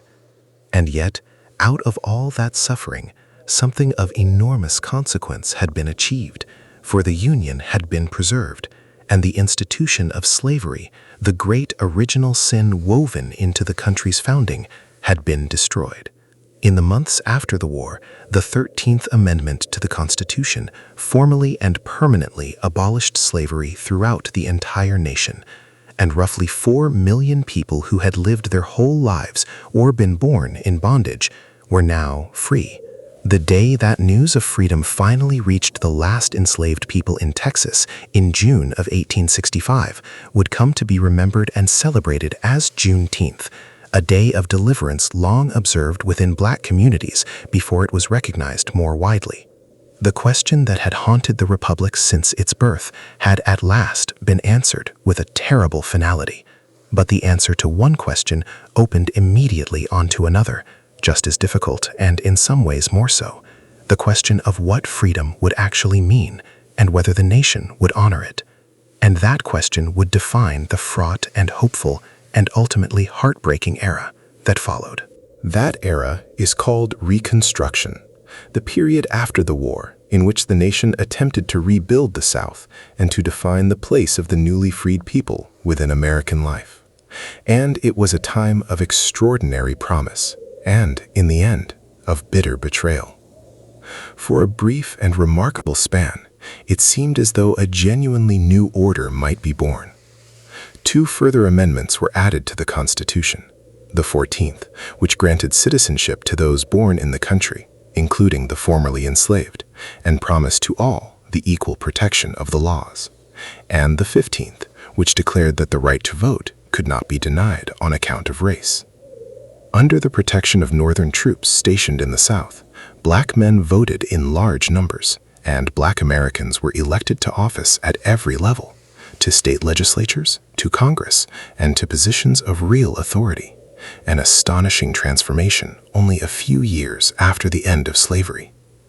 Schools were founded for people to whom literacy had long been forbidden by law, and freed families set out, often on foot and against great odds, to reunite loved ones who had been sold away from one another, to work land of their own, and to build churches and communities and lives in freedom. But the promise of Reconstruction was fiercely resisted, and in time it was overwhelmed. Across the South, white Southerners who could not accept the new order organized to reverse it. through the machinery of politics where they could, and through terrible violence where they could not. And secret societies arose that used terror, intimidation, and murder to drive black citizens from the polls and to break the spirit of the new order. As the years passed, the North grew weary of the effort and the expense of enforcing the peace, its attention drawn away to other matters, its early idealism cooling. In a political bargain struck in the disputed presidential election of 1876 and settled in 1877, the last federal troops were withdrawn from the South, and the brief experiment in a more just order was effectively abandoned. What followed over the succeeding decades was the steady construction of a rigid system of racial segregation and subjugation, enforced by law and by violence, that stripped black Southerners of the vote, confined them to inferior schools and facilities and opportunities, and bound many of them to a grinding poverty little better than the slavery that had come before. That system, which came to be called by the name Jim Crow, would endure for nearly a century, and the struggle to overturn it would become one of the central dramas of the century to come. It is worth noting, as we pass through this painful ground, how greatly the telling of the Reconstruction story has itself changed over time, for it offers a clear lesson in how history is written and rewritten. For many decades, a widely accepted account portrayed Reconstruction as a tragic era of misrule, in which a vindictive North imposed corrupt and incompetent government upon a prostrate South, and this account, taught in schools and spread through popular culture, served to justify the segregation that followed and to cast the overthrow of Reconstruction as a kind of redemption. Later generations of historians, examining the evidence far more carefully and listening at last to the voices of the freed people themselves, overturned that account almost entirely, revealing Reconstruction instead as a genuine and courageous, if ultimately defeated, effort to build a more just society, and its overthrow as a tragedy not of misrule, but of a promise abandoned. The dramatic reversal of the way this era is understood stands as a reminder that history is not a fixed and finished thing, but a living conversation, continually revisited as new questions are asked and new voices are heard, and that the past, though it cannot be changed, can always be understood more truly. In the decades after the Civil War, the United States underwent a transformation so rapid and so complete that a person who had grown up in the quiet agricultural republic of the early century would scarcely have recognized the industrial giant it became. This was the age of iron and steam and steel, of factories and railroads and swelling cities, and it changed nearly everything about how Americans lived and worked. Ribbons of railroad tracks spread across the continent, binding the far reaches of the country together,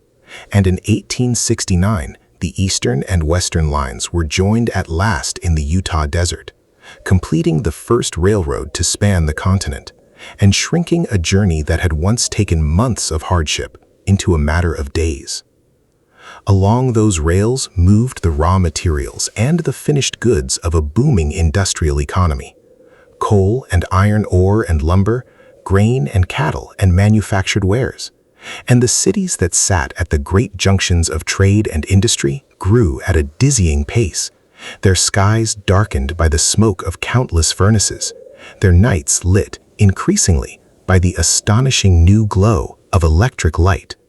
At the summit of this new economy stood a handful of enormously wealthy men who built vast industrial empires in steel, in oil, in railroads, and in finance, and whose fortunes reached a scale never before seen in the nation's history.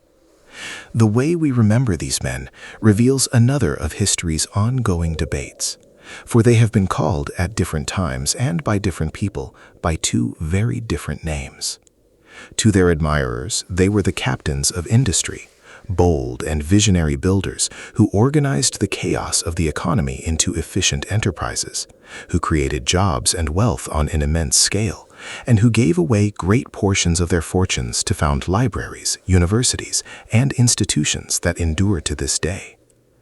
To their critics, they were the robber barons, ruthless men who crushed their competitors, exploited their workers, corrupted the government, and amassed their staggering wealth on the backs of those who labored long hours for meager wages in dangerous conditions. The truth, as truth so often does, contains something of both pictures, and historians still weigh the balance between them, which is exactly as it should be, for these were complicated men who did great things and hard things alike,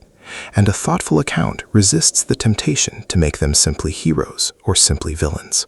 The wealth of the age was matched by its inequality, and beneath the fortunes of the few labored the many, in conditions that were often harsh and sometimes deadly.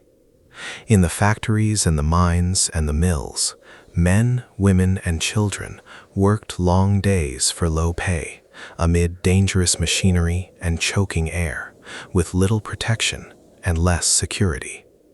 And out of their hardship grew the labor movement, as workers began to organize, to form unions, and to demand shorter hours, safer conditions, and a fairer share of the wealth their labor created. The struggle between labor and capital in these years was frequently bitter and sometimes violent, marked by great strikes that shut down railroads and mills, and were on occasion put down by force.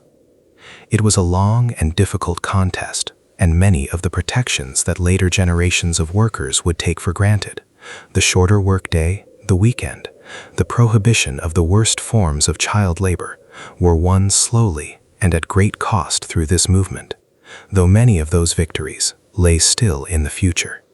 To grasp what this new industrial age felt like from within, one has only to imagine the great manufacturing city at the close of a working day.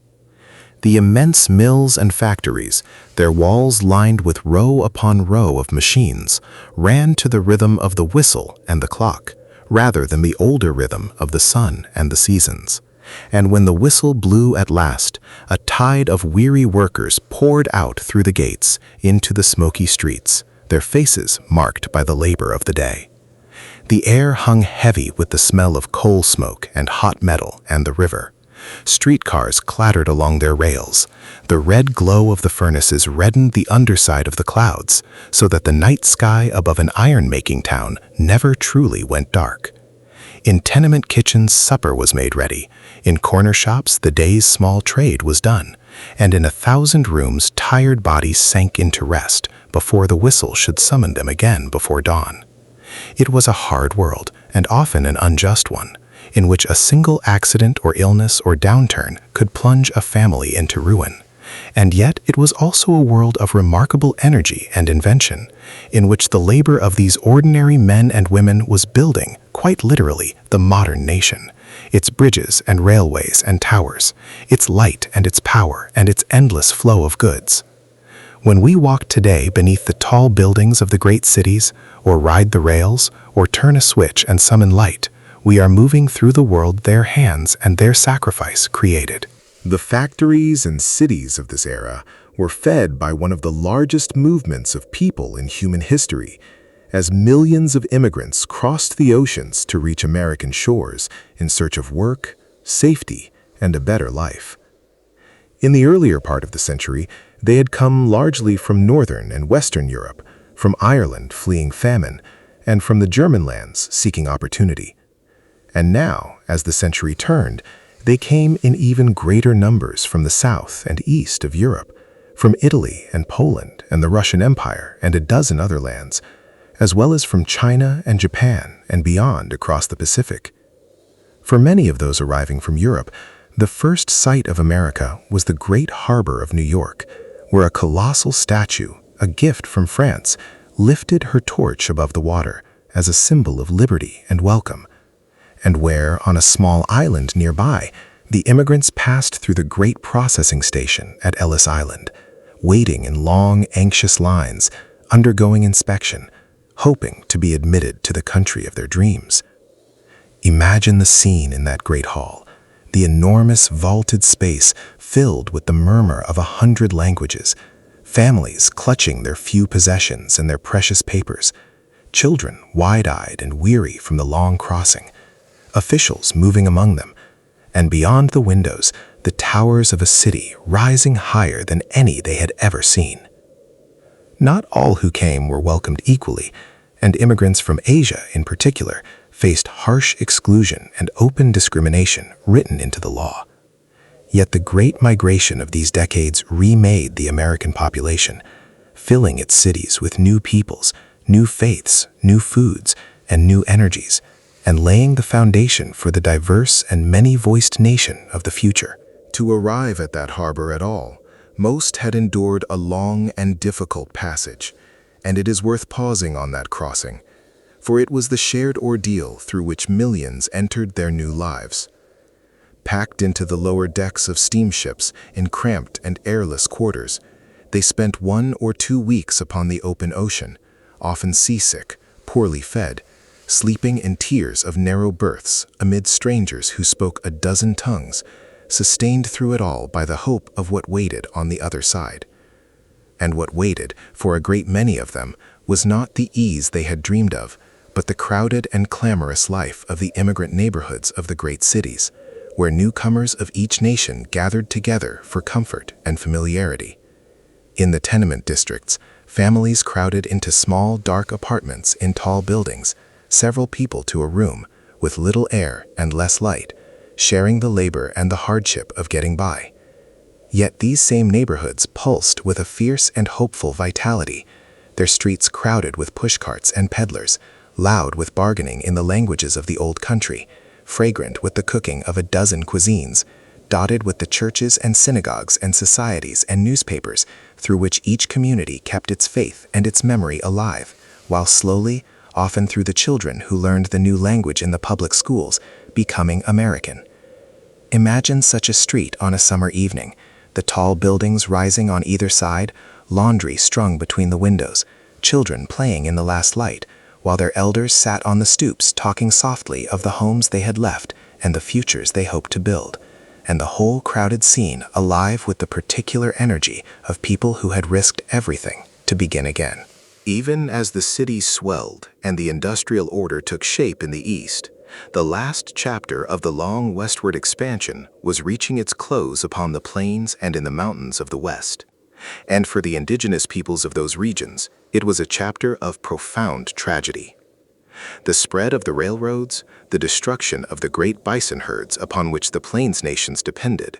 and the relentless advance of settlers, miners, and soldiers steadily broke the power and the freedom of the Western nations, despite fierce and sometimes brilliant resistance. There were moments when that resistance triumphed, as when a great gathering of Plains warriors overwhelmed a United States cavalry force at the Little Bighorn in 1876. But such victories only brought a heavier response, and one by one, the Western nations were confined to reservations, often on poor land far from their homes, their children frequently taken away to distant boarding schools meant to strip them of their languages and their ways. The long and terrible process reached a kind of grim conclusion in 1890 at a place called Wounded Knee in South Dakota, where a United States force killed a large number of Lakota men, women, and children in an event that can only be called a massacre, and which marked, in a sense, the end of open armed resistance and the close of an entire era of the continent's history. It was in the very same year, 1890, that the government census declared the American frontier, in the sense of a continuous line of unsettled land, to be effectively closed. And a few years later, a young historian named Frederick Jackson Turner delivered a famous lecture arguing that the frontier experience had been the defining force in shaping the American character, its democracy, its individualism, and its restless energy. Turner's thesis was enormously influential and shaped how generations of Americans understood themselves, and it captured something real about the importance of the westward movement in the national imagination. Yet later historians have gently and thoroughly complicated it, pointing out that it told the story almost entirely from the point of view of the newcomers, treating the West as empty space to be filled rather than as a homeland already peopled by hundreds of nations, and overlooking the diversity of the many peoples, including Mexicans, Asians, and Black Americans, as well as indigenous nations, whose experiences were part of the Western story. Here again we see the pattern that runs through all thoughtful history, an early account that captures part of the truth, later broadened and corrected as more voices are heard and more questions are asked, so that our picture of the past grows richer, more complicated, and more honest with the passing years. No part of the American past has been more thickly overgrown with legend than the West of these years, and it is worth gently separating the romance from the reality, for the two are often confused. In the popular imagination, the West became a land of lone gunfighters and heroic cowboys, of showdowns at high noon and endless adventure, an image spread first by cheap novels and traveling shows, and later by countless films, until the myth grew far larger than the history that gave rise to it. The reality was at once less dramatic and more interesting. The cowboy was, for the most part, a poorly paid laborer who spent long, dusty, exhausting months driving great herds of cattle north from the ranches of Texas to the railheads of Kansas, and a striking number of these workers were black or Mexican, a truth the later legend quietly erased. The cattle towns that sprang up at the end of the trails were real and could be rough, but they were also ordinary places of commerce and family life far more often than the endless violence of the myth suggests. And the true story of the West was never mainly one of solitary adventurers at all, but of communities, of families building farms and towns, of women whose labor held those communities together, of Chinese laborers who built the railroads through the mountains at terrible cost, of Mexican families whose roots in the land ran back generations, and of the indigenous nations whose homeland it had always been. To see past the legend to these many real lives is to find a West far richer and more human than any tale of gunfighters, and to understand how a powerful story, endlessly retold, can come to stand in for a history far more complicated than itself. As the new century opened, the excesses and injustices of the industrial age produced a great wave of reform, an era historians call the Progressive Era, in which Americans of many kinds set out to address the problems that rapid industrialization and urbanization had created. Reformers worked to clean up the corruption that had infected politics, to break up the great monopolies that had come to dominate whole industries, to improve the wretched conditions of the slums and the factories, to secure pure food and safe medicine, to expand education, and to bring a measure of fairness and decency to a society that had grown enormously wealthy but deeply unequal. Journalists exposed the abuses of the powerful, settlement houses brought aid and education into the poorest neighborhoods, and a series of energetic presidents took up at least parts of the reform agenda, using the power of the federal government in new ways to regulate business and protect the public. Among the greatest achievements of this age of reform was the long and hard-won victory of the movement for women's suffrage, for women had been organizing and marching and petitioning and enduring ridicule and imprisonment for the right to vote since well before the Civil War. And at last, in 1920, after decades of tireless effort, the 19th Amendment was added to the Constitution, guaranteeing to women across the nation the right to cast their ballots. It was a transformation of American democracy every bit as significant as the expansions that had come before, though, as with so many of the nation's advances, its benefits were not yet shared equally, and many women, especially women of color in the South, would remain effectively barred from the ballot box for decades to come by the same machinery that suppressed the votes of black men. In the middle of this era of reform, the United States was drawn, reluctantly at first, onto the stage of world affairs and into the catastrophe of a great war in Europe. When the First World War erupted across the Atlantic in 1914, most Americans wished only to stay out of it,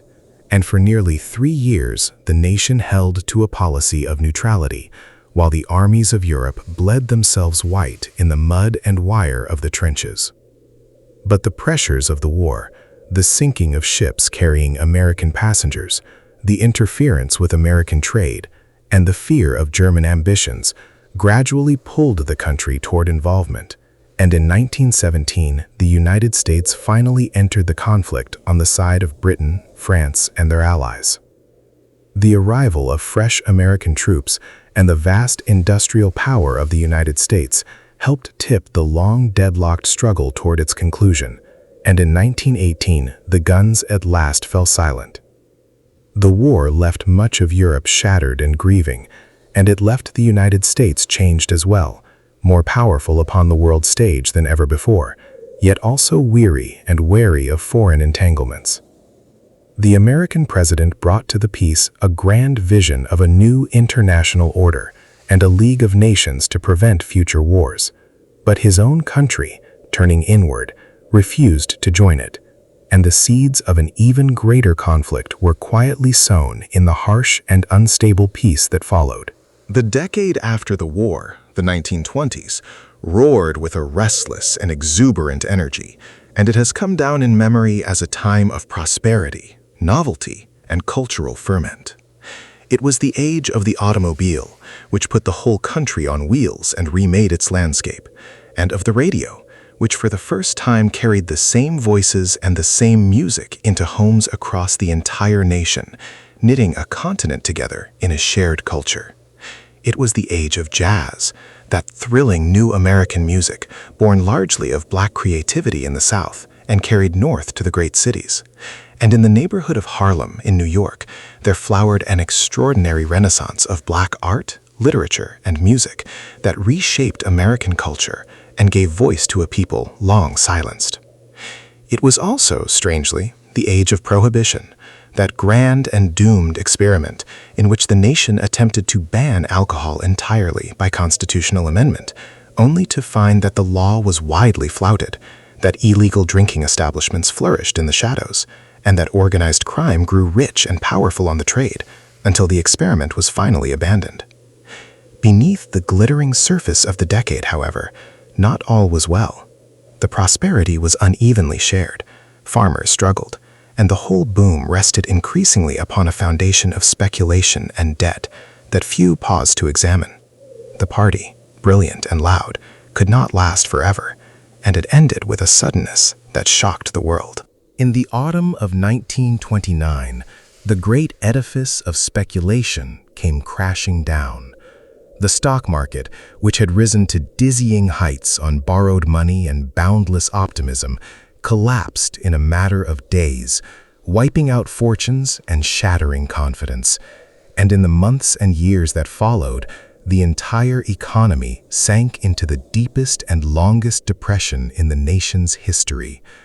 Banks failed by the thousands, taking the savings of ordinary families with them. Factories closed, and by the depths of the crisis, roughly a quarter of the workforce could find no work at all. Farmers, already struggling, were driven from their land, and in the southern plains, a terrible drought combined with years of poor farming practices to turn the soil to dust, which rose in vast choking storms and drove hundreds of thousands of families to abandon their homes and set out, with everything they owned piled onto their vehicles, in search of work that often did not exist. It is one thing to speak of the Great Depression in the language of statistics, and quite another to imagine the human reality of it. The long lines of hungry people waiting for a bowl of soup, the shanty towns of the homeless clustered at the edges of cities, the quiet desperation in countless households as savings vanished and hope wore thin, the children who went to bed hungry, the pride of working people broken by their inability to provide. It was a wound that reached into the deepest places of American life, and it would shape the outlook of an entire generation. Nowhere was the suffering of these years etched more starkly upon the land itself than on the southern plains, where drought and years of relentless plowing had stripped the soil of the grasses that once held it, until the earth simply began to blow away. When the great dust storms came, they rose on the horizon as towering black walls of soil that swallowed the sun at midday and turned afternoon into night, driving fine grit through every crack and crevice, burying fences and machinery, choking livestock, and filling human lungs with dust.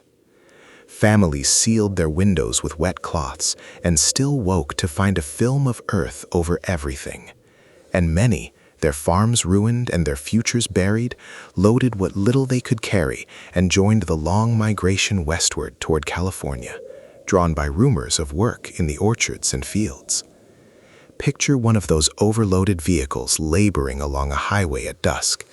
Everything the family owned lashed to its roof and sides, children peering out at an unfamiliar land, the parents silent with worry, bound for a place that too often greeted them with suspicion and hardship rather than the welcome they had hoped for.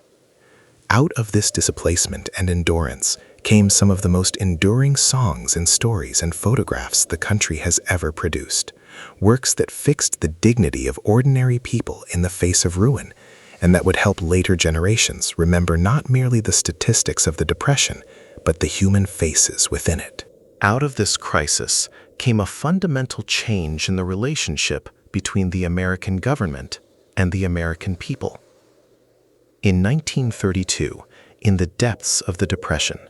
the nation elected as its president Franklin Delano Roosevelt, a man of great warmth and confidence who promised the country a New Deal, and who moved, upon taking office, with extraordinary energy to confront the emergency. In a flurry of programs and reforms that came to be known as the New Deal, the federal government took on new responsibilities it had never before assumed, putting the unemployed to work, building roads and bridges and parks and public buildings, providing relief to the destitute, regulating the banks and the financial markets to prevent another collapse, and, in a change whose effects endure to this day, establishing a system of social security to protect the elderly and the vulnerable from the worst ravages of poverty. The New Deal did not by itself end the Depression, and it remains a subject of vigorous debate among historians and citizens alike, some seeing it as the salvation of American democracy and capitalism in their hour of greatest peril, others as an overreach that expanded the government beyond its proper bounds. But whatever one's judgment of it, there is no doubt that it transformed the country, creating a stronger federal government and a new expectation that the government would act to protect the economic security of its people, an expectation that has shaped American politics ever since. What finally lifted the nation out of the Depression, in the end, was not a program, but a war. The vast and terrible Second World War, which had begun in Europe and Asia in the late 1930s, as aggressive powers set out to conquer their neighbors. For a time, the United States, remembering the disillusionment of the First World War, sought again to stay out of the conflict, though it increasingly aided the nations resisting aggression. That changed in a single morning.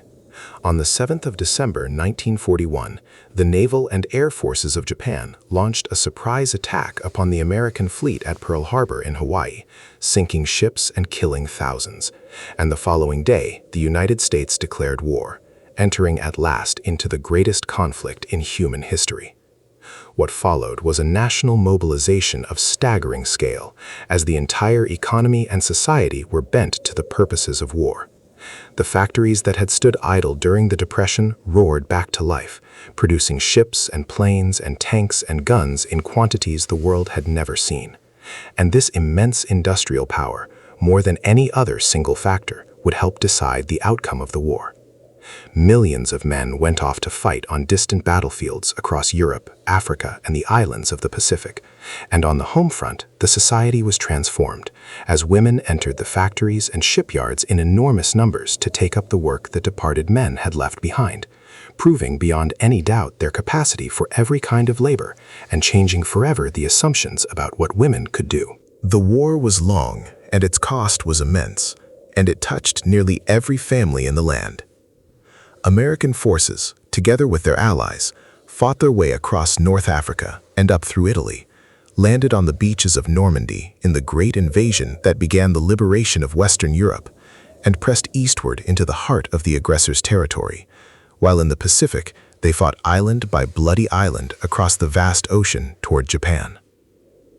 It was in the course of this war that the full horror of the enemy regimes was revealed. Above all, the systematic murder of 6 million Jews, and millions of others in the Nazi campaign of genocide that we remember as the Holocaust, one of the darkest chapters in all of human history, whose scale and deliberate cruelty confronted the conscience of the world and would shape its moral understanding for all the years to come. The war in Europe ended in the spring of 1945 with the defeat of Germany, but the war against Japan continued, and it was brought to its end by a weapon of terrible new power. American scientists, in a vast and secret undertaking, had harnessed the energy of the atom, and in August of 1945, 2 atomic bombs were dropped upon the Japanese cities of Hiroshima and Nagasaki, killing tens of thousands of people in an instant, and many more in the days and years that followed, and Japan soon surrendered. The use of those weapons brought the war to a close, and, it was argued, spared the enormous casualties an invasion would have cost. But it also opened a fearful new age in which humanity possessed for the first time the power to destroy itself, and the moral questions surrounding that decision have been debated ever since, and will be debated as long as the memory endures. The United States emerged from the Second World War utterly transformed, no longer a nation that wished to hold itself apart from the world, but the most powerful country on earth. Its economy intact and booming, while much of the rest of the world lay in ruins, its influence reaching into every corner of the globe. The decades that followed brought a prosperity broad and deep beyond anything the country had known, as returning soldiers started families and bought homes and cars, as new suburbs spread across the countryside around every city, as the economy poured out an endless stream of goods, and as a large and comfortable middle class came to feel that the American promise of a better life for each generation was being fulfilled at last. Yet this prosperity coexisted with a new and pervasive anxiety, for the wartime alliance with the Soviet Union had given way almost immediately to a tense and dangerous rivalry between the 2 great powers that now dominated the world, a rivalry we call the Cold War, in which the United States and the Soviet Union, each armed with growing arsenals of nuclear weapons, confronted one another across the globe for more than 4 decades without ever quite coming to open blows. It was a strange and shadowed peace, marked by proxy wars in distant lands, by a frantic race to build ever more terrible weapons, by the constant background fear of nuclear annihilation, and at home, by episodes of suspicion and accusation, as the fear of hidden enemies led at times to the persecution of the innocent and the trampling of civil liberties. It is worth lingering a little on the texture of that post-war prosperity, for it produced a way of life that many people around the world would come to think of as quintessentially American. Across the countryside beyond the cities, vast new neighborhoods of nearly identical houses rose almost overnight, each with its patch of lawn and its driveway, and into them moved millions of young families drawn by the promise of space, ownership, and a fresh start. Into the living rooms of those houses came a remarkable new device, the television, which within a single decade spread into the great majority of American homes and gathered families each evening before its glowing screen, so that for the first time a whole nation watched the same programs, laughed at the same jokes, and, in time, witnessed the same news and the same history unfolding in their own front rooms. It was an age of automobiles and open highways, of shopping centers and drive-in restaurants, of a confidence and comfort that would have seemed unimaginable to those who had endured the Depression only a decade or 2 before. And yet this comfortable world, for all its genuine achievements, was not open to everyone on equal terms. Many of the new suburbs were closed by open policy and quiet practice alike to black families, who were shut out of the housing, the loans, and the opportunities that were building the white middle class, and who watched from the outside as a prosperity they had helped to create passed them by. That contradiction between a nation celebrating its abundance and freedom and a large portion of its people still denied a fair share of both could not endure forever, and it was already giving rise to the great movement that would come to define the era. And it was against this backdrop of prosperity and anxiety that one of the greatest moral dramas in the nation's history moved towards its climax. As Black Americans, still bound after nearly a century of nominal freedom by the cruel machinery of segregation and disenfranchisement, rose in a sustained and courageous movement to demand at last the full equality that the nation had promised but never delivered. The modern struggle for civil rights gathered its force in the years after the Second World War, drawing strength from the contradiction of a nation that had fought against tyranny abroad while maintaining a system of racial oppression at home, and it advanced on many fronts at once. In 1954, the Supreme Court, reversing decades of shameful precedent, declared that the segregation of public schools was unconstitutional, striking a blow at the legal foundation of the whole system. In the city of Montgomery, Alabama, a weary woman named Rosa Parks refused to give up her seat on a bus to a white passenger, and her arrest sparked a boycott of the city's buses that lasted more than a year and brought to national attention a young minister named Martin Luther King, who would become the movement's most eloquent and inspiring voice, preaching a gospel of nonviolent resistance drawn from his faith and from the example of others who had used such methods to challenge injustice. Through the late 1950s and into the 1960s, the movement grew in strength and in courage, and its participants faced the violence and hatred arrayed against them with a discipline and a dignity that stirred the conscience of the nation and the world. Students sat quietly at lunch counters where they were refused service, enduring abuse without striking back. Riders traveled together on buses into the Deep South to challenge segregation in travel and were beaten and their buses burned. In the city of Birmingham, peaceful marchers, including many children, were met with police dogs and fire hoses, and the images of that brutality, carried into homes across the country by the new medium of television, awakened many who had preferred not to see. In the summer of 1963, a vast gathering assembled at the Capitol, and there, before 250,000 people and a watching nation, Martin Luther King gave voice to his dream of a country in which his children would be judged not by the color of their skin, but by the content of their character, in words of such power and beauty that they have echoed ever since. And out of all this struggle, all this suffering and courage and moral witness, came at last a series of landmark laws, a great Civil Rights Act in 1964 that outlawed segregation and discrimination, and a Voting Rights Act in 1965 that finally swept away the barriers that had denied black citizens the ballot for generations.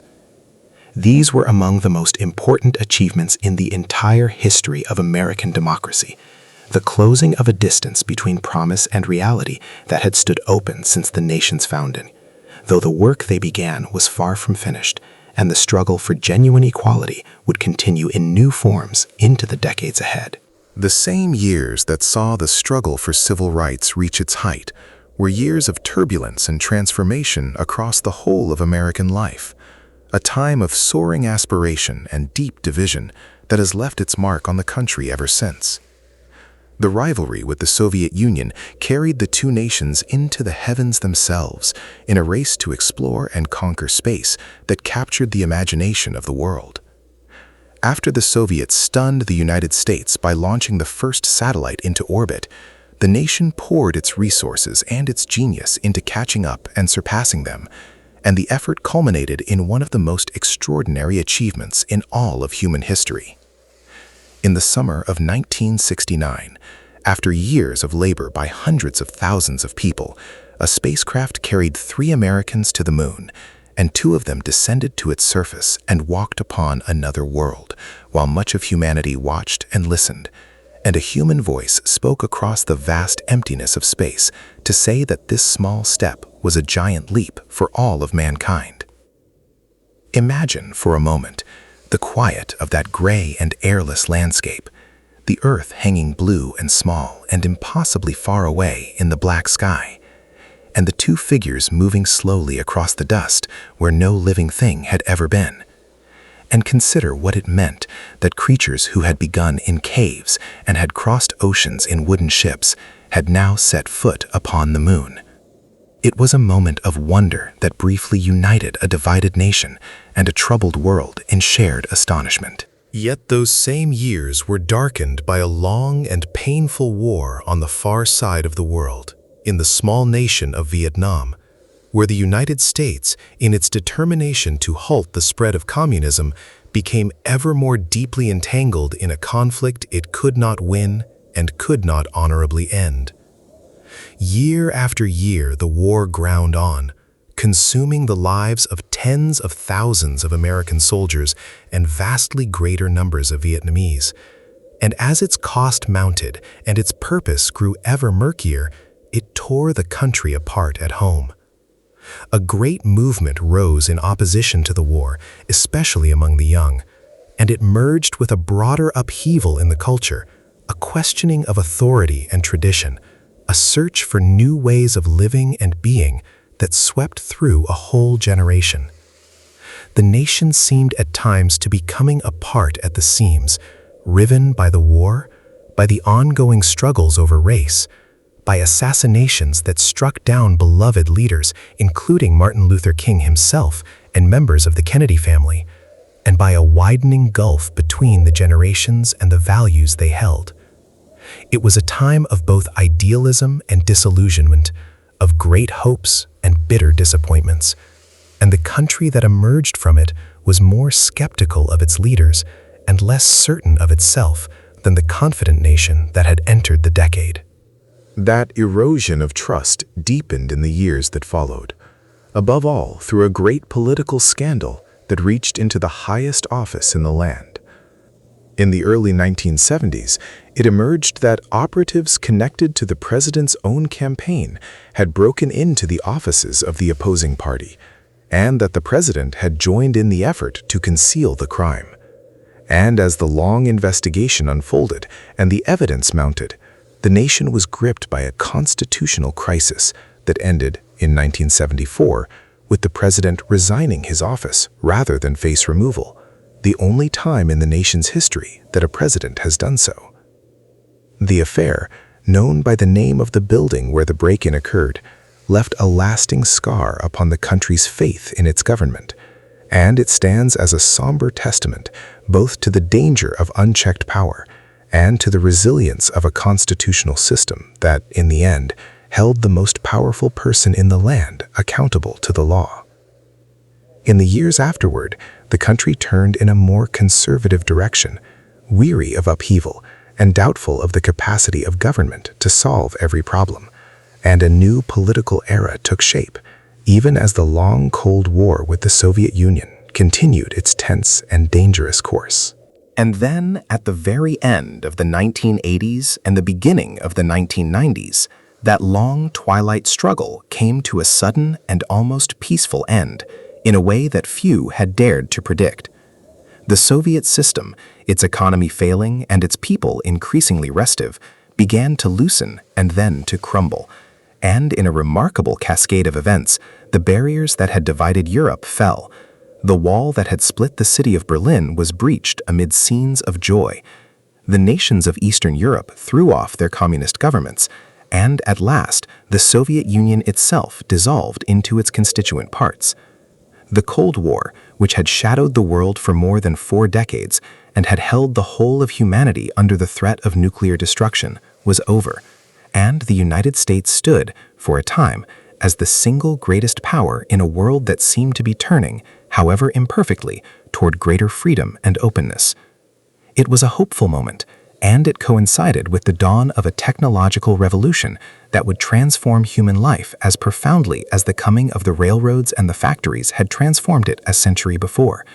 As computers grew smaller and more powerful, and as a great web of connections spread across the world, linking people and information in ways that would have seemed like magic to any earlier age, and that reshaped how people worked, learned, spoke to one another, and understood the world. The new century that opened in the year 2000 brought fresh trials, and its early years were marked, above all, by a single terrible morning. On the 11th of September 2001, a group of terrorists seized control of passenger aircraft and flew them into the great towers of the World Trade Center in New York and into the headquarters of the nation's military near the Capitol, killing nearly 3,000 people in a matter of hours in the deadliest attack ever carried out upon American soil. The images of that day,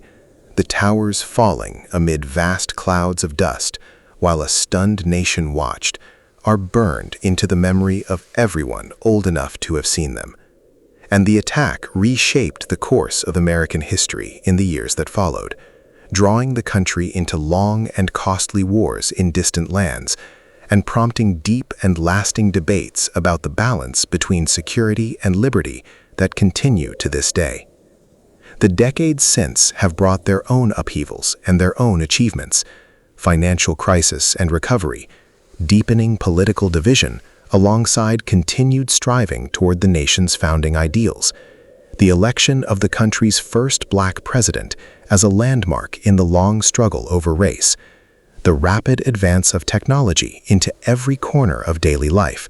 and a continuing and often contentious argument, as old as the Republic itself, over what kind of nation this is and ought to be. And here, near the edge of the present, our long journey through more than 4 centuries draws gently towards its close. We have traveled a great distance together, from the mound cities that rose beside ancient rivers to the towers of glass and steel, from the first fragile settlements clinging to the edge of a vast and unknown continent, to a nation that reaches from ocean to ocean and beyond. From wooden ships creaking across the gray Atlantic to a spacecraft resting silently upon the moon. Along the way, we have seen the very best and the very worst of which human beings are capable: extraordinary courage and terrible cruelty, soaring ideals and grievous betrayals of them, and everywhere the ceaseless labor of ordinary people, the farmers and the sailors, the immigrants and the enslaved and the freed, the mothers and the workers and the dreamers, whose names history has mostly forgotten, but whose lives, woven together, are the true substance of the story. If there is a single thread that runs through all of it, perhaps it is this: that the history of this country has been, from the very beginning, a long and unfinished struggle to close the distance between a promise made and a reality lived, between the words proclaiming that all are created equal and the hard work of making those words true.